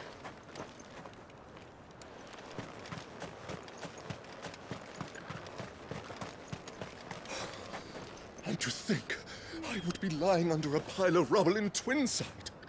If you'd ever got as far as setting out, yeah.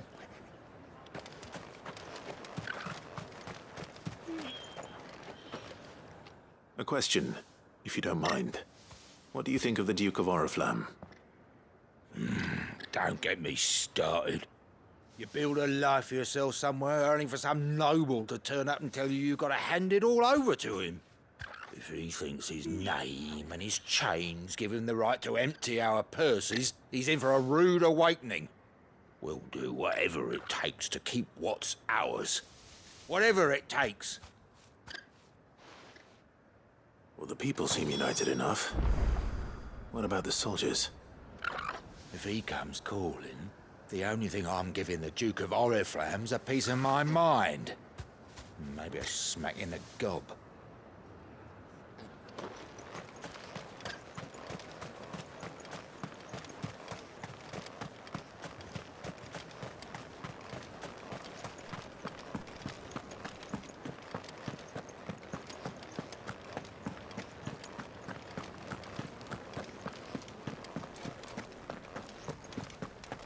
And you're just gonna fall into line?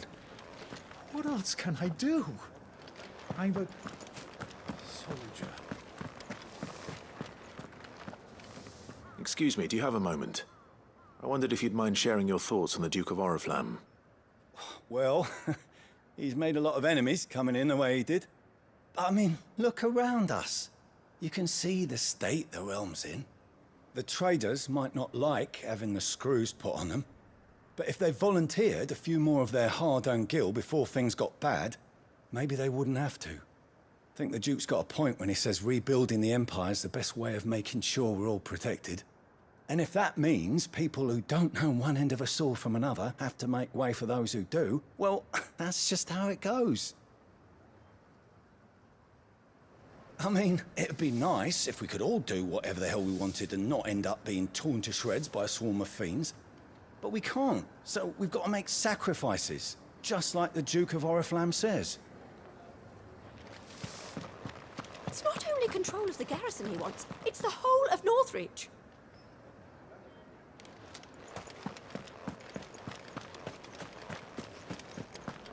We already have a leader in the Dame. One at a time now. There's enough for everyone. We don't have much. Thank you. But the Dame had us empty the Vale's larders to see these poor souls fed. Because that is what we do. You're the one who was talking to His Eminence. On the Dame's behalf, yes. I was trying to persuade him not to take the people's goodwill for granted, but it seems my words fell on deaf ears. What do you think of his plans? I'm a soldier, mate. He tells me what to do, not the other way round. Listen, I've got nothing but respect for the Dame, but I've got a family to look after. That's where my loyalties lie, not with the town or the Empire, but with my wife and children. If the Duke can get us some men and the equipment we need to fight off those blue-skinned bastards, I don't care how he does it. I wouldn't be here today if it wasn't for the Dame. But I'm with the Duke on this one. If turning this place into a fortress is what it takes to protect my family, I'll do it.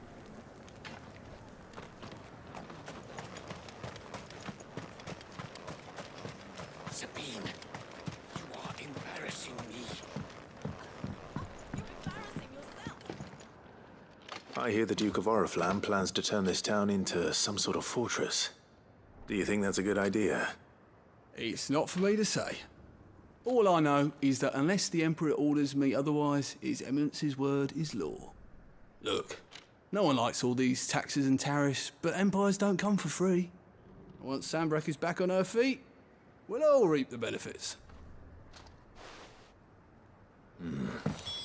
Let's see what Philippe makes of all this. What the common folk don't understand is, this is for them too. Either we turn the Empire back into a force to be reckoned with, or we live in fear the rest of our lives.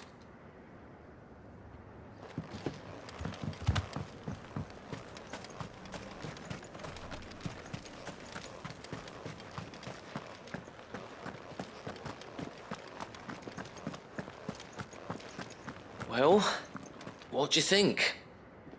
What do I think? I think if we followed his lead, the town wouldn't stand a chance.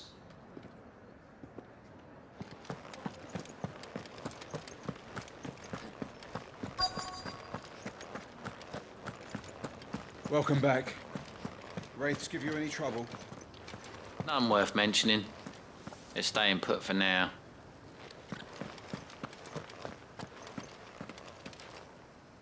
Captain, do you have a moment? For you? Certainly. Clive, wasn't it? Thank you for last time. How can I help you? I wanted to ask you about the Duke of Oriflamme. Do you intend to go along with his plan? But to tell you the truth, I'm in two minds. It's my sworn duty as a captain of the Imperial Army to obey his orders. But I can't say I agree with him. Philippe, I remember you saying that you became a soldier to protect the people you loved. The Dame included. That's right, I did. Well, she doesn't agree with the Duke's orders either. She thinks they could tear Northreach apart.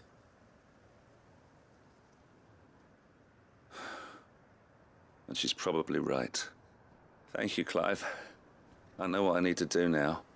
Protecting the people I love is what matters. Doesn't matter how. Well, duty calls, so I better go. Thanks again.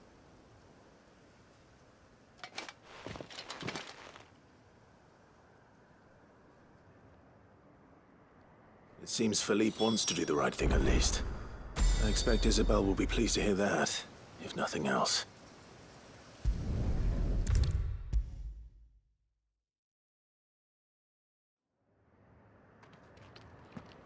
Ah, Clive. How did you fare? Were you able to speak with the Duke? I was, but...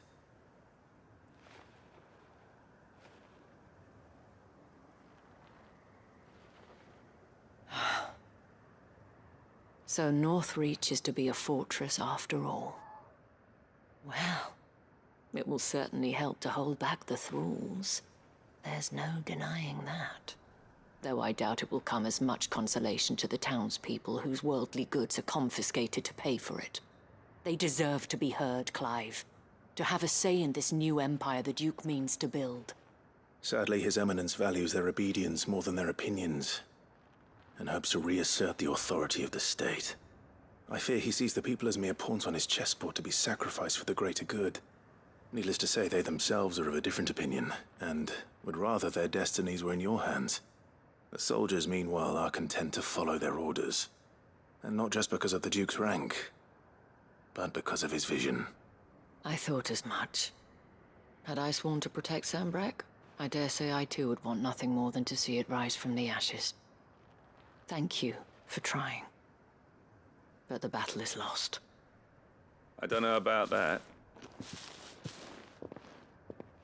What happened to your uniform? I handed it in, along with my resignation. Told the lads I wished them well, but that I owe it to those I love to call it a day. Why? Because I realize what really matters to me. Not following some nobleman's orders for the sake of it, but protecting what I care about. Protecting Northreach. I honestly don't know when those monsters will return, but I'm certain they're not finished with us yet. And when they do come back, we need to be ready for them. We need to stand together, all of us. And with you to lead us, milady, I reckon we can do it. It was you who finally convinced me, Clive. There's no point following orders if they go against everything you believe. Indeed. All of us, standing together. That has always been Northreach's best hope, and one which still lies within our grasp. We have only to turn our attentions to the true enemy. Thank you, Philippe, for showing me what I must do. Anything for you, milady. Speaking of standing together, would you mind if I borrowed a few of the lads from the Vale to help keep watch around the town? I fear His Eminence has loftier tasks in mind for the guard. Not at all. Be my guest. Wouldn't be the first time.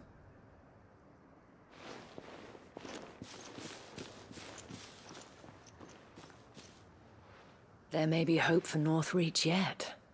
Especially with men like you and Philippe to champion our cause. I, for my part, shall continue to work upon the Duke, in the stubborn belief that I might still tempt him into joining hands. But I suspect I shall have to call upon your aid again. Until then, Clive. Until then?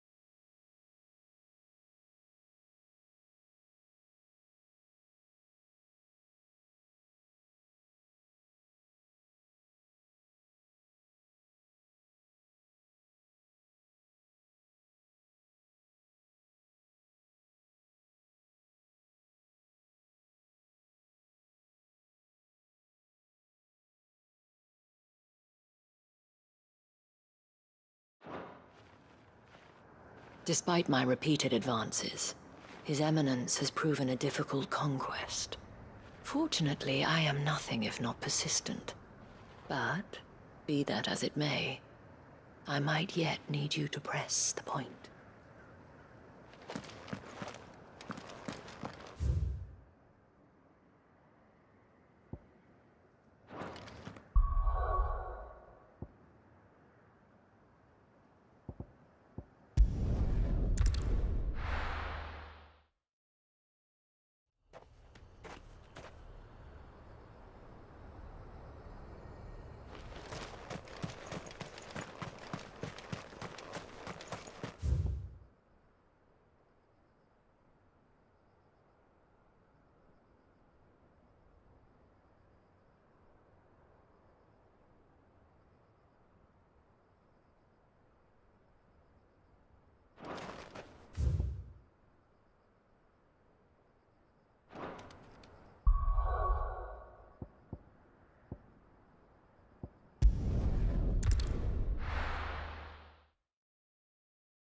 Here's the aqueduct. Now to find our stonewort. Yote mentioned blood-red petals. That's my luck.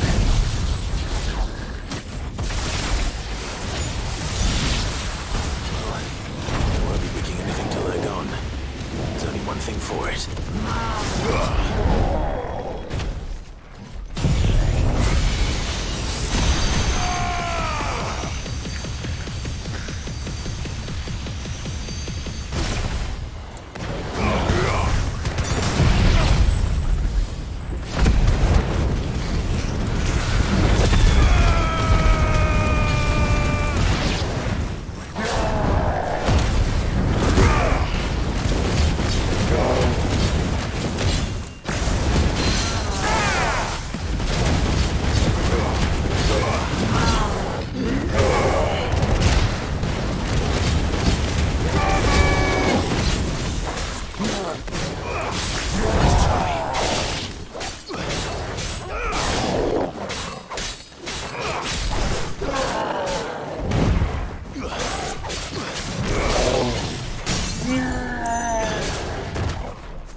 Here it is. Better collect as much as I can before reinforcements arrive.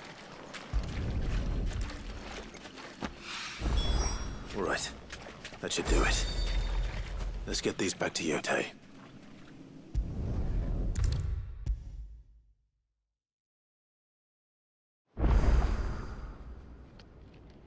Yote, I brought back all the stone and water I could find. Will this be enough?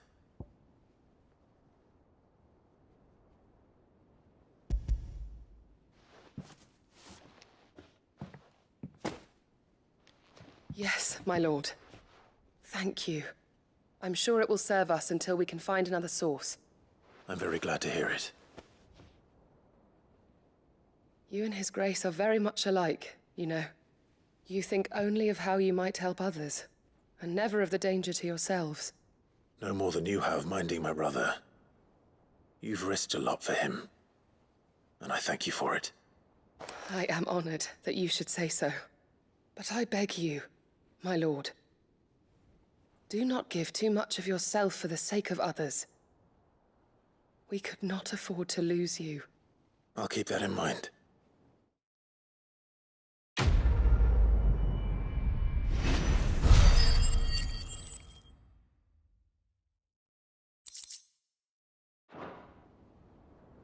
You and your brother really are alike, my lord. Though selflessness is a virtue, I beg you, please take more care of yourselves.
Can we read Miss Editor's story for our lesson today? Canva lost. It's a wonderful idea, Joseph. It can't be true. Let's do just that.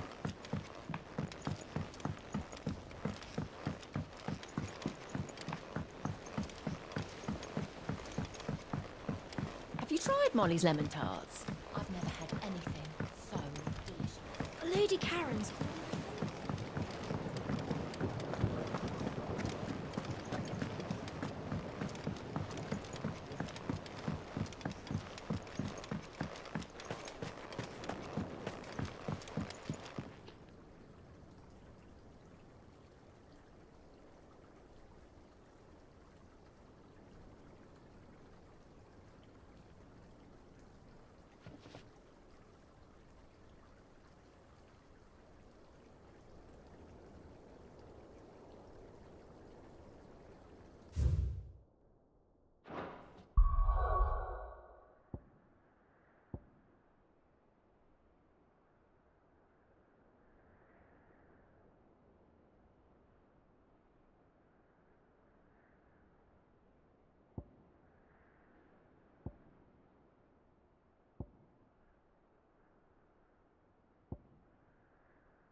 Fly, Ambrosia.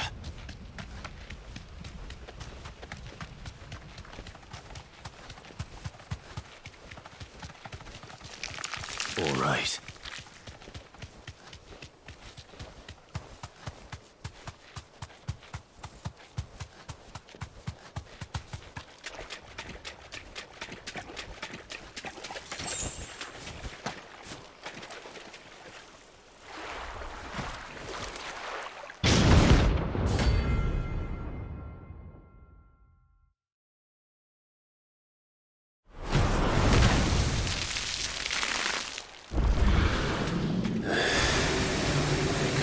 Just any mobile, could it? All right then.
That was definitely anything but ordinary.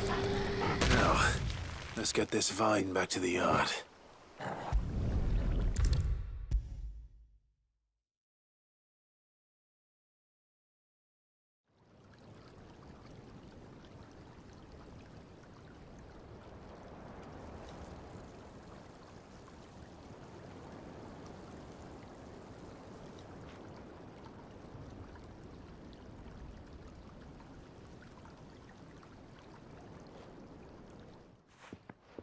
Sid, I can't help but notice that your satchel is twitching in a most violent manner.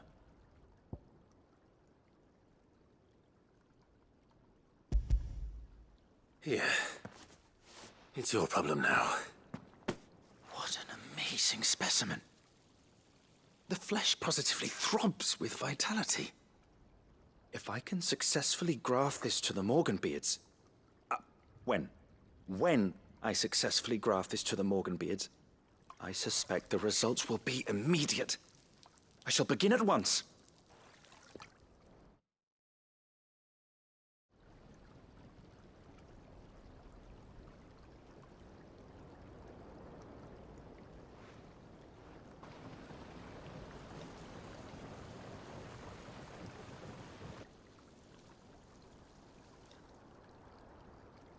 It is just as I hoped. Witness how the Morganbeards have taken to the blighted soil. How they bloom with heretofore unseen vigor. Why, I dare say such a vine graft would yield similar results when applied to other specimens as well. I'm glad I could be of assistance. You've not only helped us, Sid, you've saved us. Do you recall the extract with which I provided you before?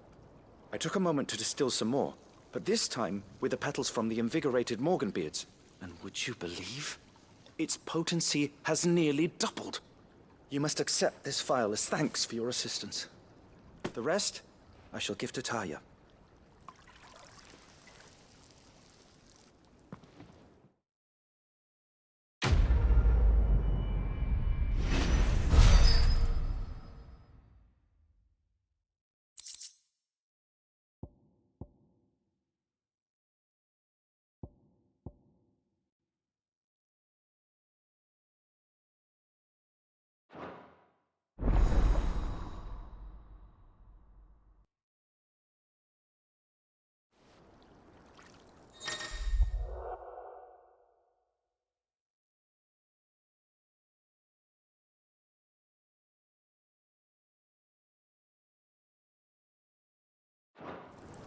Allow me to thank you again, Master Sid. I do believe you have quite a knack for this sort of work. Should you ever grow tired of saving the realm, we would happily welcome your assistance here in the backyard on a permanent basis. I jest, of course. A few more of these, and the Deadlands will seem less dead.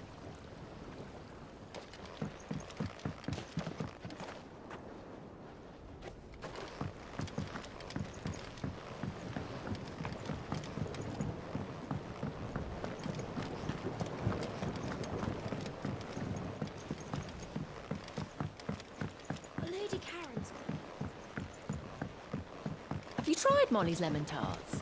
I've never had anything so delicious. The stew's awfully thin these days. Oh, what do you expect? Farmers are abandoning their fields and traders their roots. Most of what we have now comes from here in the Idleway.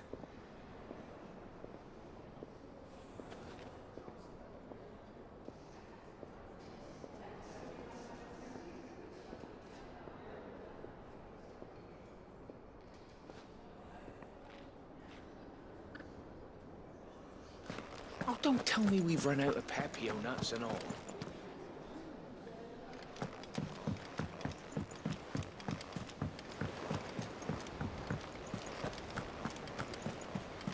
Covered in nicks and lumps, the lot of them. It's a wonder they can still walk.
Good girl.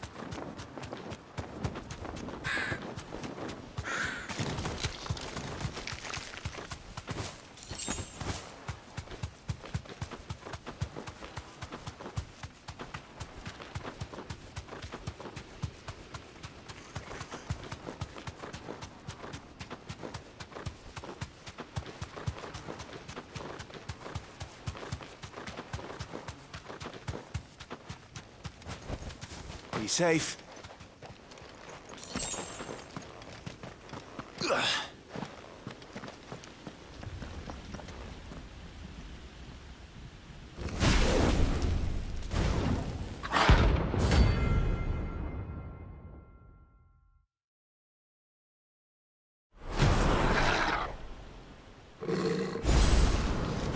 What we have here.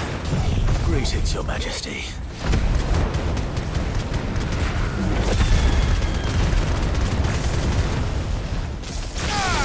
Slow.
Slow.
Your reign is over.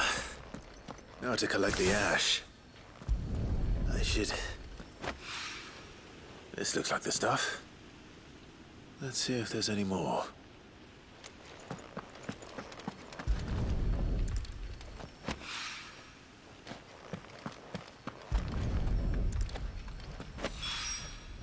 That should do it. If Hawaii needs more than this, he can fetch it himself.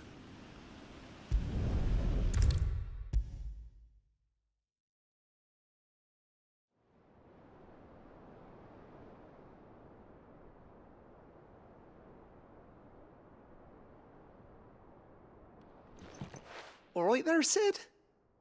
How's that hunt for the bomb ash going? I have it here.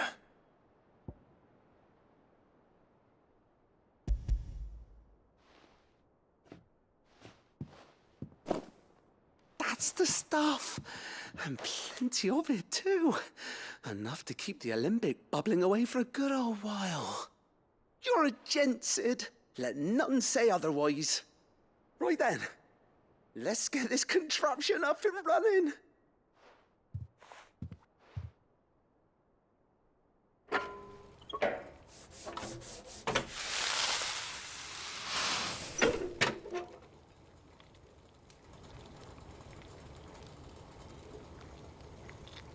There we have it. The Telemon Alembic. And it works just like the chief said it would. Very impressive. Says the man who cut down a burning boulder. Speaking of which, I still haven't returned the favor. There's no need. The good it will do for the hideaway is reward enough. Don't be silly. Why don't you let me take a look at that bag of yours? The one you keep your potions in. Reckon I could work some magic on that. What kind of magic? Well, we happen to have isolated a substance in our test run of the alembic that I reckon will make even the toughest lever supple as anything. Thought we might use it to breathe new life into old boots and the like. Save the hideaway a few gil. Ah, I reckon if we slap a bit on your bag, it'll loosen it up enough for you to squeeze in a bottle or two more. Well, it can't hurt to try, I suppose. That's the spirit. Leave it with me. I'll only be a mo.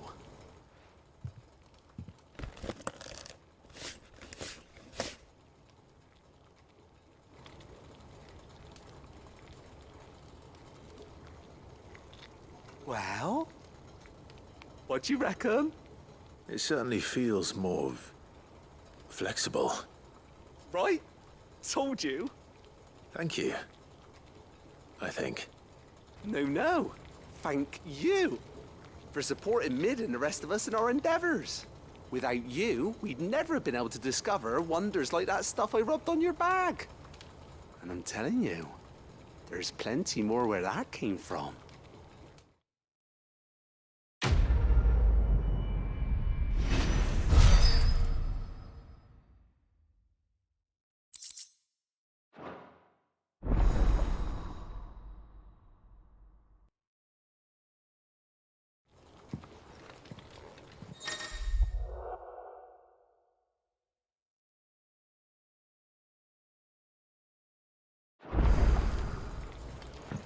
How was she?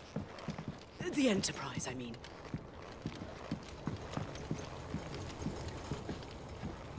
Ah, Sid. Just the man I was hoping to see. Did you have a mo? Don't tell me. You need more bomb ash. Oh, no. We still got plenty of that left. I'm working on bringing another one of the Chief's designs to life. This time, it's a new smelter. It's got a reverberatory hood over the top for additional thermo amplification and a system of reciprocal recirculatory regenerators that let's just say it gets very blimmin' hot.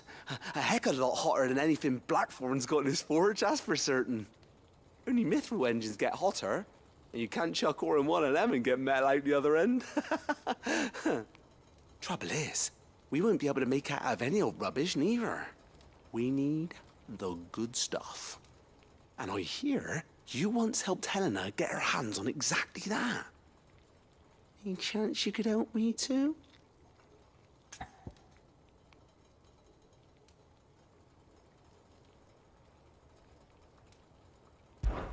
If it's for the good of the hideaway, I'd be happy to. Oh, it is. I promise you. So, what exactly is this good stuff you need me to find? We've got a couple of examples here. Spherical echoes, we call them. More fallen materials. So this smelter is similar to the Mithril engine in more ways than one. That's right. They're a bit like the thermal helms. Fallen ceramics deal with heat like nothing else, see? And what's more, they're directional, transferring heat from the inside to the outside. But these things, they're all outside. If we line the hood with them, they'll reflect the heat right back into the furnace.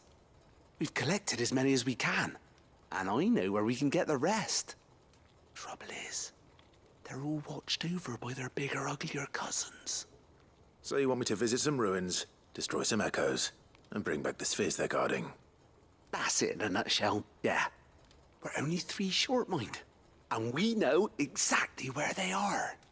There's one up Amber Way, in that ruin that they call Lost Plume, and another in the Silent South, over in Dalmekia. Last one is in the ruins of Advent, which is in the Empire. All right then. Wish me luck. Will do. I'll be keeping all my fingers and toes crossed.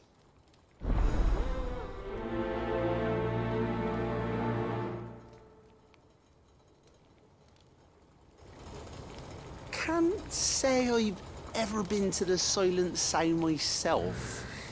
Nor Advent, for that matter. I've hardly ever been out of the duchy, to tell you the truth. Did get the chance to visit Lost Plume once, though. What a piece of work that place is.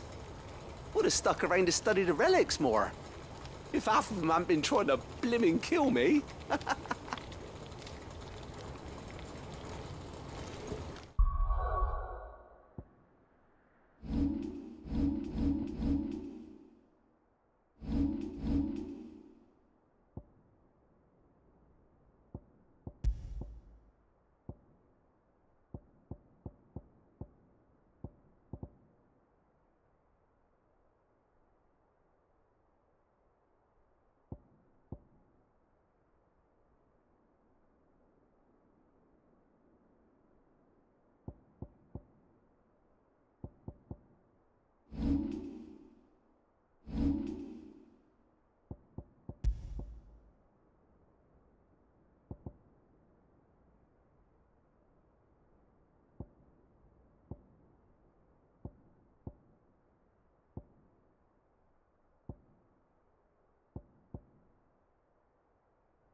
With Canva in the hands of a How was Catholic, she? we need to find another port. Preferably one as well hidden as the ironworks.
Time to fight.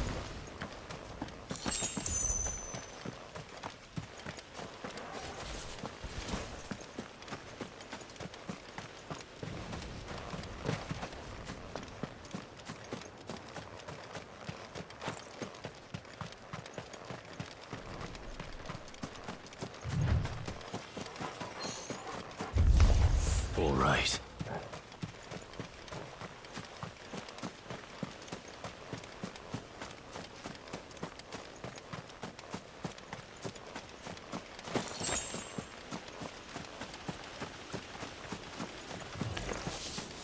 I'll need to deal with these ones first.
Echo.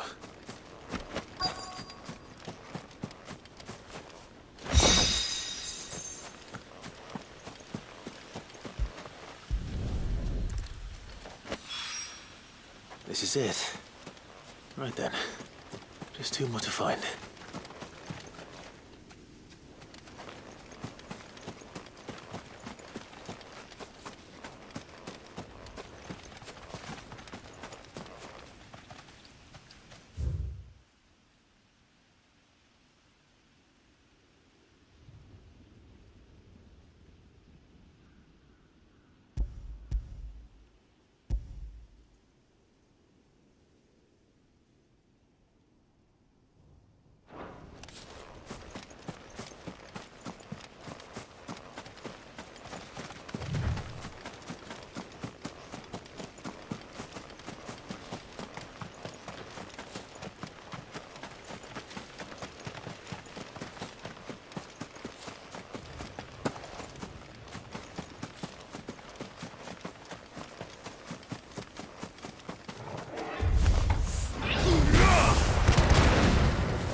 Griffins don't exactly make for easy prey.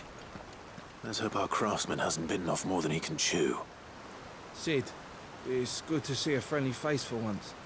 Most of the faces we've seen lately have been the snapping, snarling kind, and since the sky has changed, the beasts have turned ever more beastly. We don't have the numbers to put them all down, but we do our best to shoo the worst ones away from the Crystal Road. Wouldn't do to see one of our main trade routes closed.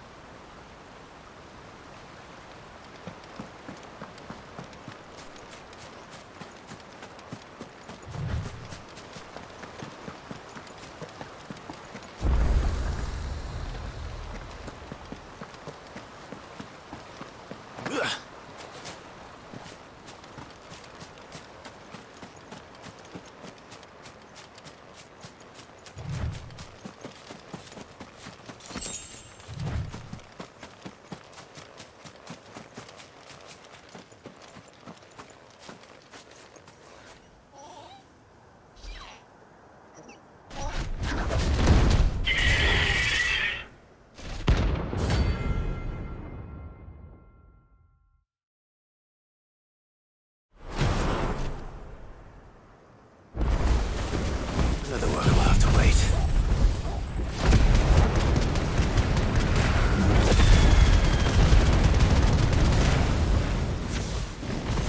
Morgul, look sharp.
It's over.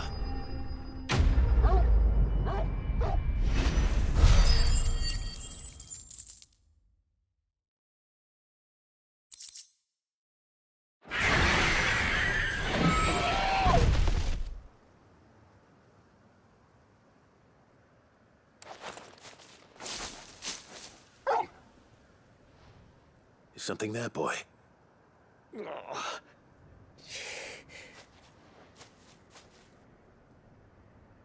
Could that be our man?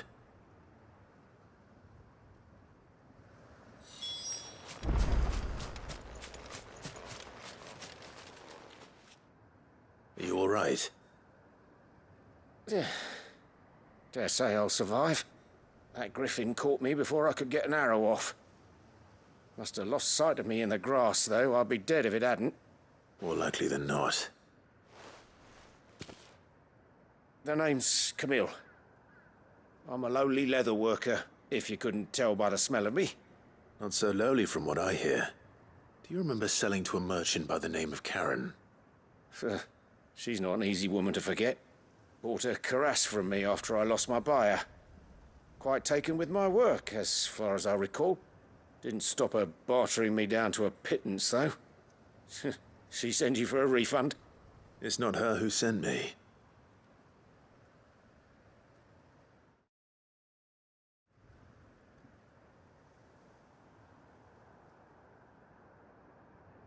Well, consider me flattered. You should be. He's a master of his art, and not an easy man to impress. Blacksmiths are proud folk. It's a rare thing indeed for one to praise a glorified tanner. And I don't imagine an impressive swordsman like yourself would be getting your steel from any but the best. I'd dearly love to help a fellow craftsman, but... Well, actually, I suppose you could give him this. What is it? Treated leather. Same stuff I used to make that cuirass. If your man's as skilled as he sounds, he'll know what he's looking at. You sure? Well, you did save my life. And thanks to you, I'll be going home with all the griffin hide I can carry. I'd say it's the least I can do. Short of showing him how to make the thing myself, that is. But there are rules against it. Secrets of the trade and whatnot. In that case, I'll see that he gets it. I'd be much obliged if you would. Right. I've got some greaves to make. You send your blacksmith my regards. Will do. And thank you.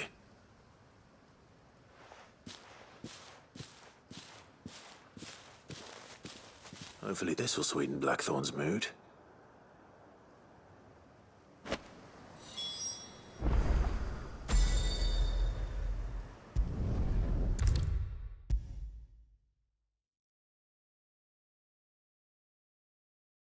And with a bit of luck, Clive might even find the geezer.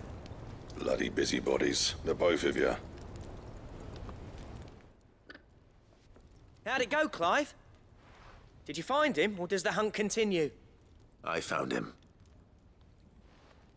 And he asked me to give you this, along with his regards.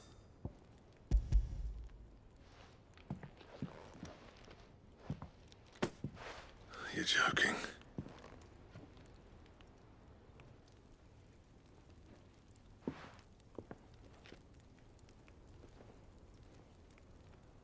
He said he wouldn't teach you how to work it, but that if you were as skilled as you sounded, you'd have no trouble understanding how it was done.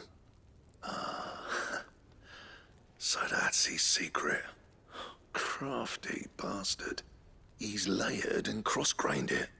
Good few times, too. No wonder it's tough. And that's no ordinary oil he's used to get that finish. Oh, this is fine work. Even finer than I thought. Yeah? I'll take your word for it. Just looks like leather to me. Still, I'm glad you're happy. Here, Clive, you didn't happen to catch the fella's name, did you? Camille, I believe. I thought as much. There ain't many leather workers in the realm daft enough to do their own hunting, see? And his name kept cropping up when I was asking around. Turns out he's from Tabor. And again, most leather workers are. But our friend Camille guards a long-held family secret, the details of which are the subject of some debate in the leather-working community. Then we better keep this close to our chests. Listen, sorry for putting the both of you to all that trouble. Should have kept my moaning to myself. Still, I'm glad you found him. This has cheered me right up. That was the idea. Clive's idea, anyway. He did most of the work. It's good to have you back, Blackthorn. Just don't expect me to go turning out work like this.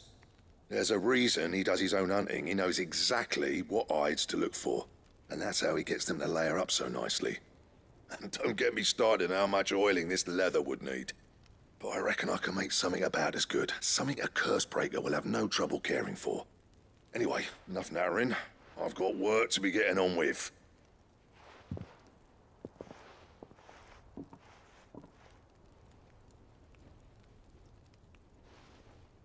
Looks like we won't be needing a new blacksmith. As if there was a better one out there. Nah, it wouldn't have been the same anyway. No one spins a yarn like old Blackthorn in his cups. Right, now that's sorted, I've got duties to attend to. Thanks, Clive. You've given me my mate back.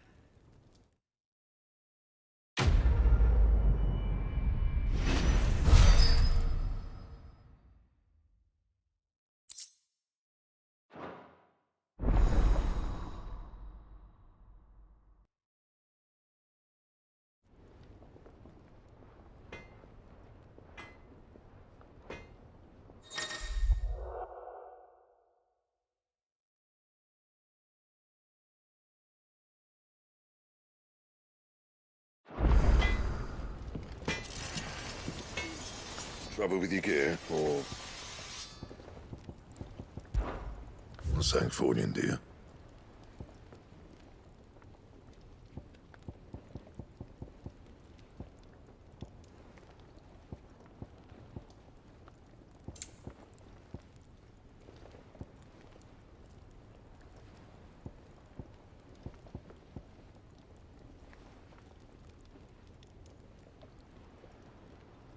And how am I meant to do that, then?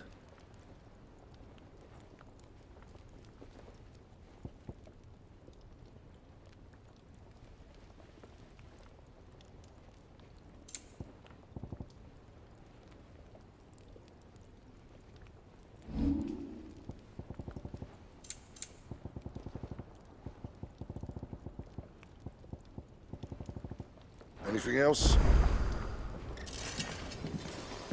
Don't tell me we've run out of papio nuts and all.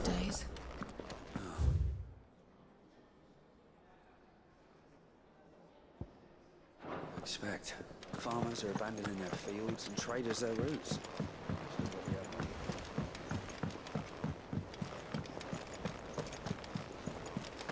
Covered in nicks and lumps. I suppose you've got quite the tale to tell. I'll let you get some nice warm stew in you first.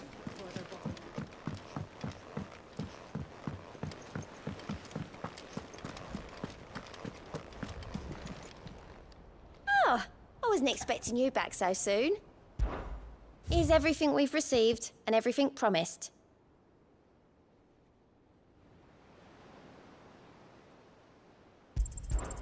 All yours. Best of luck out there, Sid.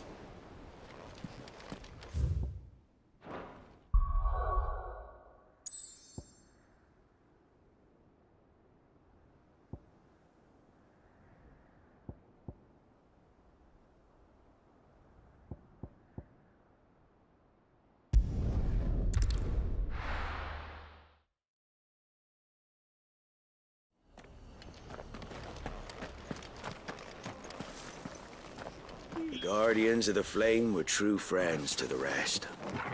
They fought our enemies, manned our barricades, joined us on our patrols. Now they're gone, I suppose it's back to double shifts.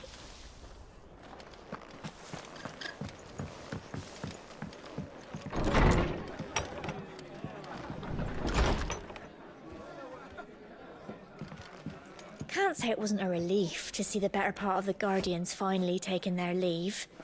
We barely had room to breathe, what with them and us and all the others all crammed in together. They were good lads, though. I'll miss not having them around.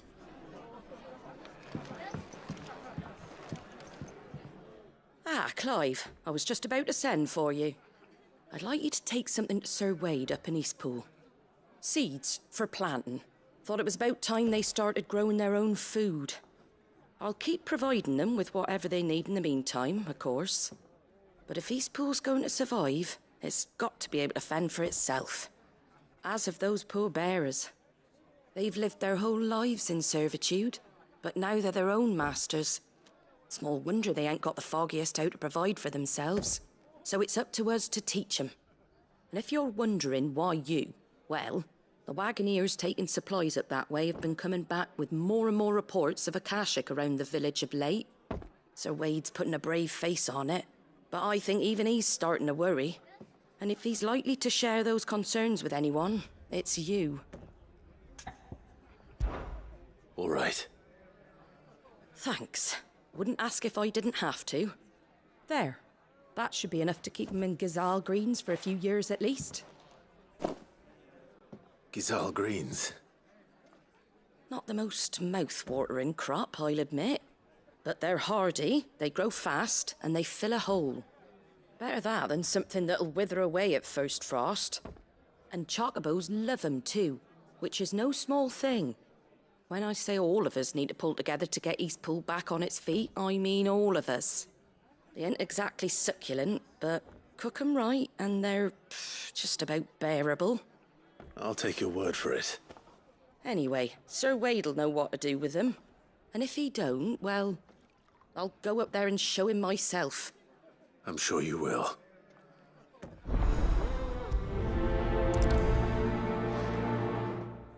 Get them Gazal green seeds up to Sir Wade in Eastpool, would you? And while you're there, ask him what the situation is with the Akashic over that way. He might actually tell you the truth.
Wonderful creatures chocobos are.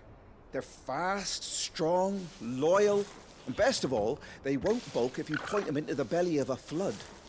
Thick skins, these birds have. Thicker than most, at least. Now, leave them in a flood too long and they'll turn, sure as eggs is eggs. But a quick dip in and out, and they're right as rain. Which is a boon to a trader like me. Reckon there's enough Akashic on the roads to worry about without this old girl turning.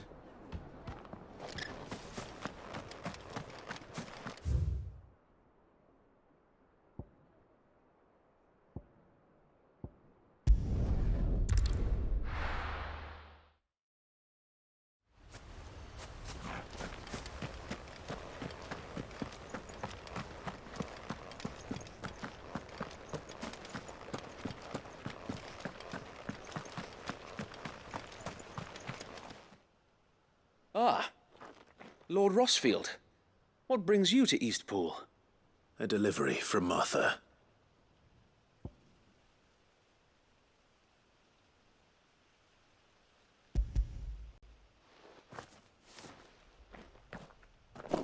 These are Gazal green seeds. Martha's keen to cut the apron strings, then, is she? I jest, of course. You see, I had thought we might be able to revive the old wheat fields, but they'd long since gone to seed, only without the seeds. Martha was hoping he might be able to show the bearers how to plant and tend these, so that they'll be able to fend for themselves. That's not a bad idea. These bearers had only recently escaped their bonds before we brought them here. They know little of freedom, of providing for themselves and their loved ones. Unless we teach them how to live like free men, I fear that all we have achieved in bringing them here is to exchange one master for another. Not that myself and the Guardians have been the best example to them so far, subsisting almost entirely on Martha's charity as we do. It's about time we all started to provide for ourselves, bearers and guardians alike. Unfortunately, we've been a little too busy of late to focus on much besides bolstering our defenses. There have been alarming reports of... The Horde is closing in. They're coming, so wait, all of them. Damn it all, I thought we'd have more time. Gather the men in the square. Send to the rest for reinforcements. Yes, Sir Wade. The Horde. A Kashek, a veritable legion of them. They've been seen prowling around the northern reaches for a while now. We don't have the numbers to hold back a swarm that size. I had hoped to build a perimeter wall so that myself and the Guardians might be able to defend the village, but... Now you're out of time. Precisely. If reinforcements from the rest arrive before they do, we may just scrape through, but I fear that's rather an enormous if. What if you could call on reinforcements from Eastpool? You mean the bearers? We brought them here so they might live, not die, fighting for their lives. So wait. You said you lack men to defend the village. Are the bearers not men? Do they not wish to see Eastpool saved? Though they may not be trained soldiers like your guardians. What help they are able to offer could still prove the difference between victory and defeat. You're right, my lord. I will appeal to them.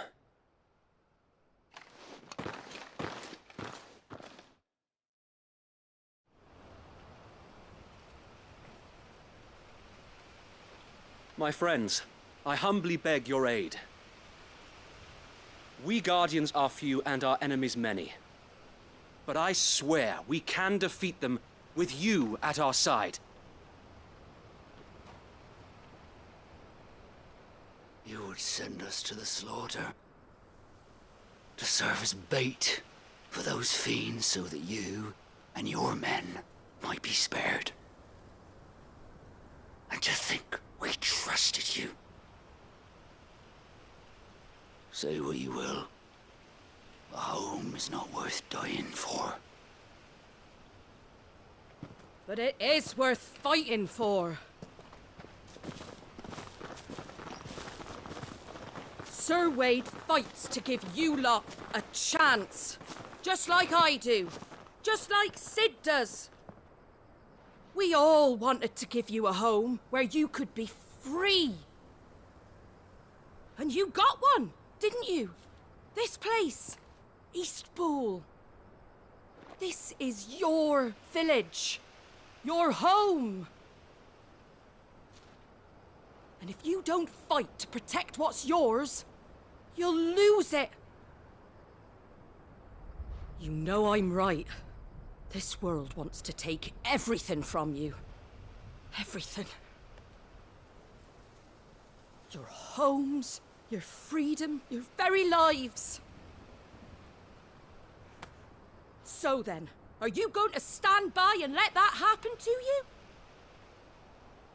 Are you going to accept fate like good little Bran did and die, having never stood up for yourselves?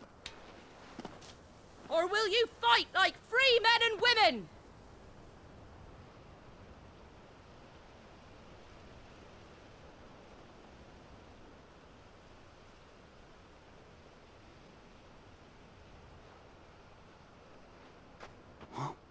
What are you doing? All right. Give me a sword. I never dreamt I'd have a home of my own.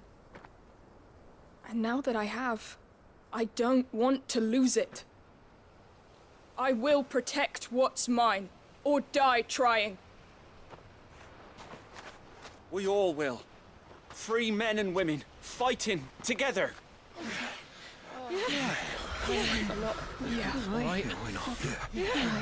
For Eastpool!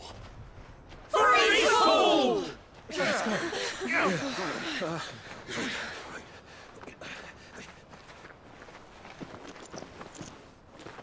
Thank you, Martha. Don't mention it. Just promise me one thing. That you'll show them how freeborn fight. Gladly.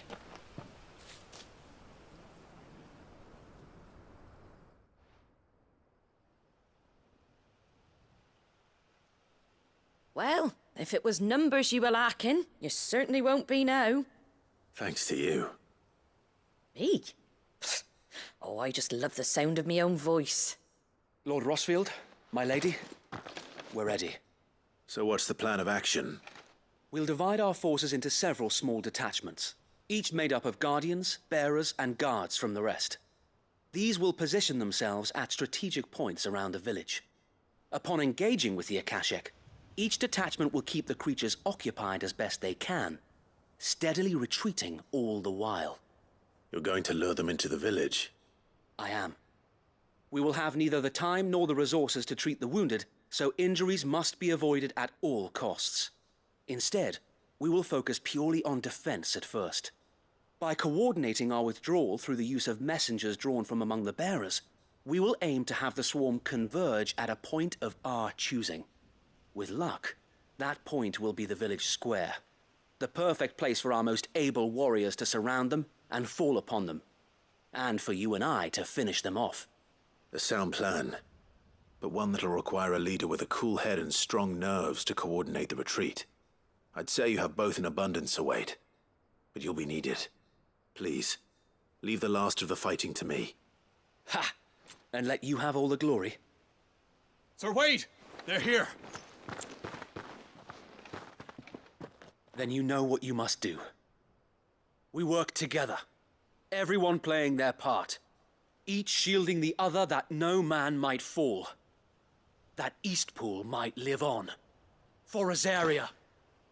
For Rosaria! We've no time to argue, my lord. I'll do as you ask. And I will do as you ask. Suppose we'd better do our bit too then, eh? Right you are, Martha.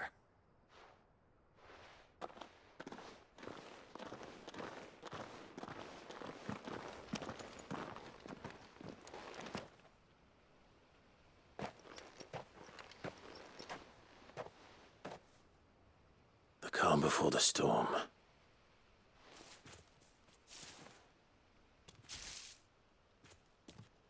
And here it comes. Not let this village fall.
Looks like that's the last of them.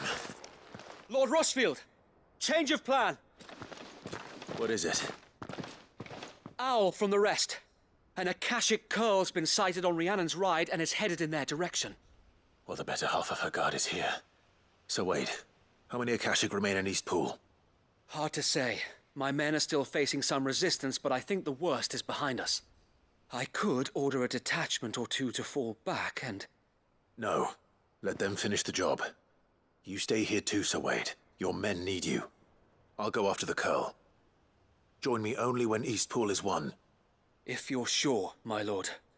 May the Founder protect you.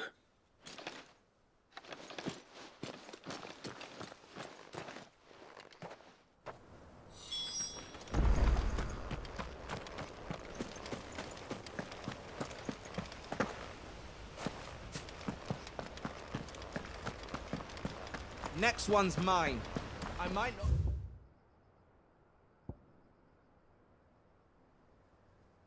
One end of a sword.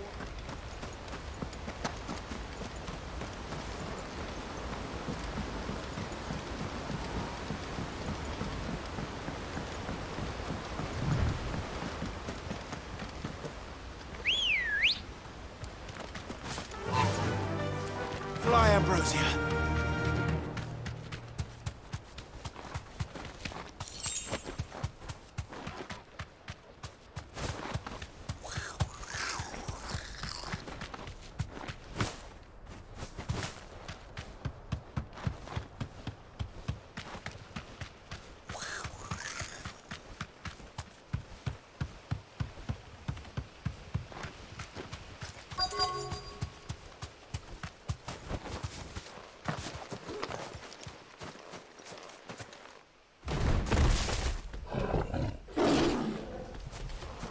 There it is.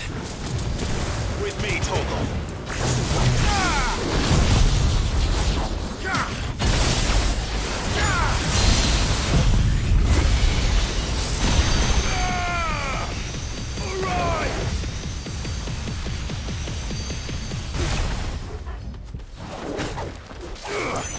Too slow.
All right.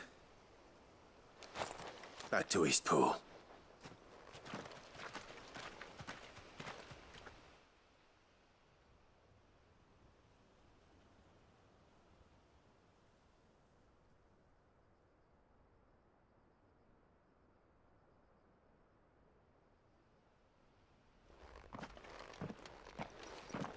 Lord Rossfield, the curl, is it? It's dead. Thank the Founder for that. And for you, my lord. We were able to eradicate the rest of the Horde. I have guardians posted around the village to keep watch for further attacks, but all seems quiet for now. I hesitate to say it, but I think it might be over. I think it might.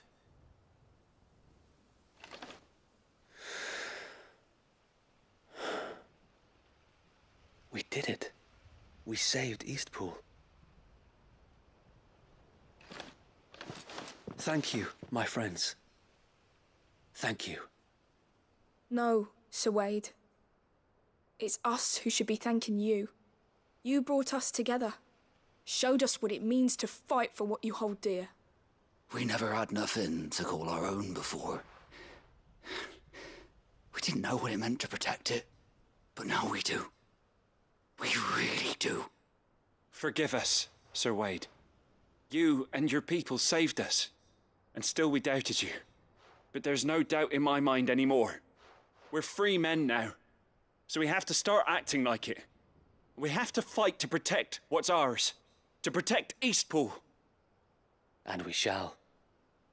We all shall. Together. This is our home. And if anyone or anything tries to take it away, they'll have us to answer to. Come on then. Let's get to work. This village isn't gonna rebuild itself.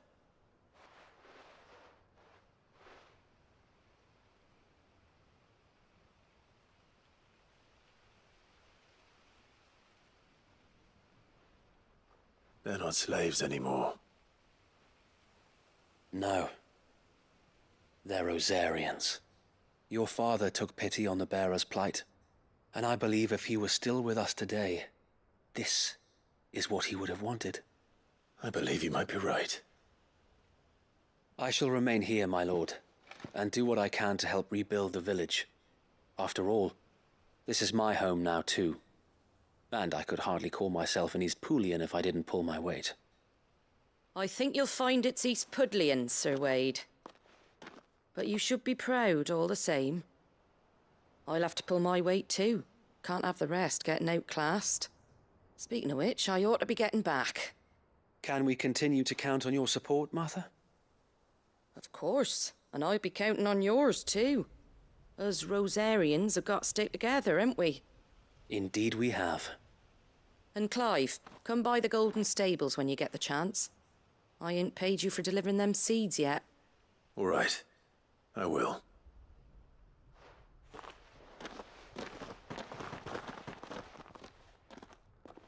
Lord Rossfield, do you remember our very first mission together? Clearing the goblins from the Stillwind marshes? How could I forget?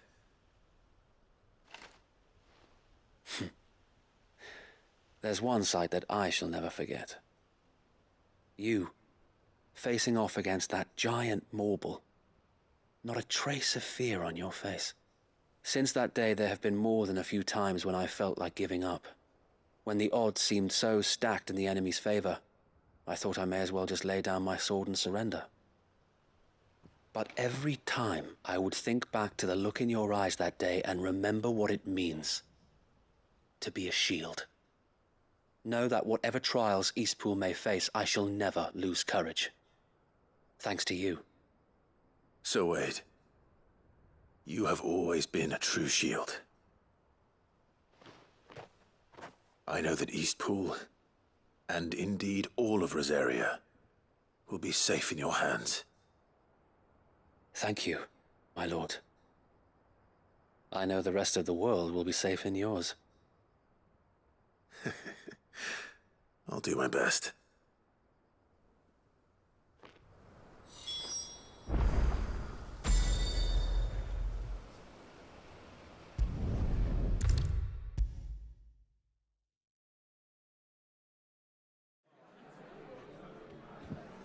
The hero returns.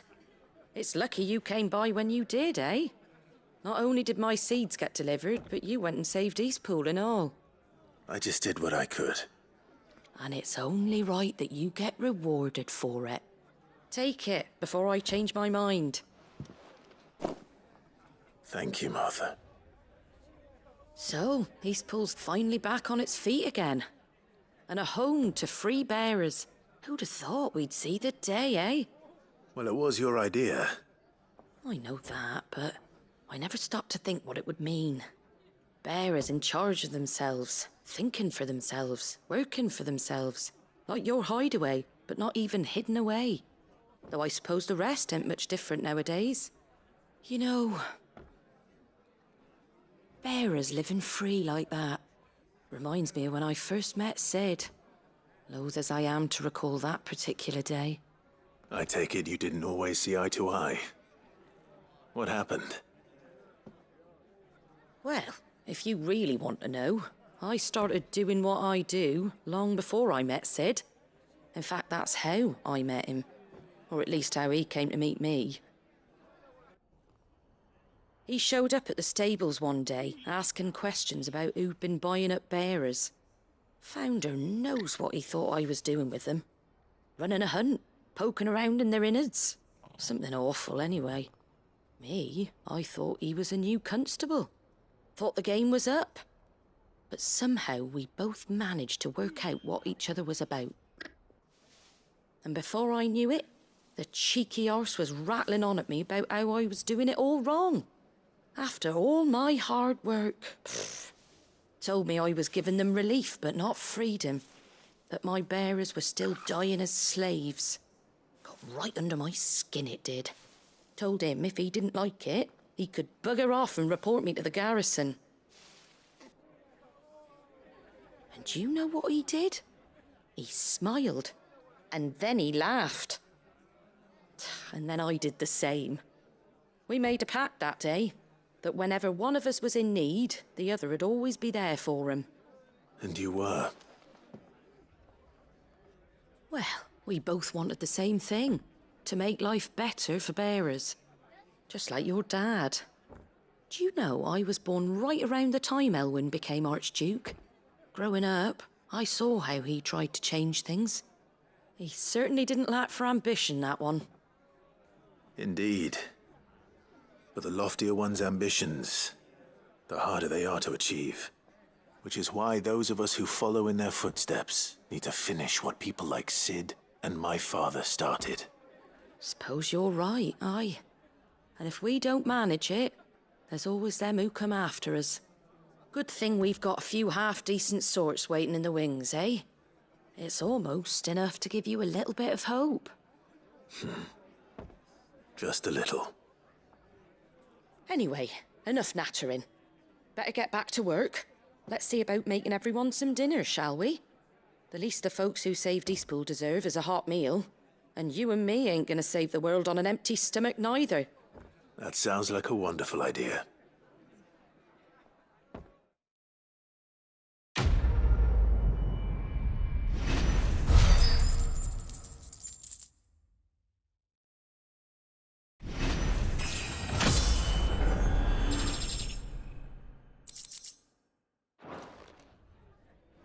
Don't worry, Clive. You went alone in this fight.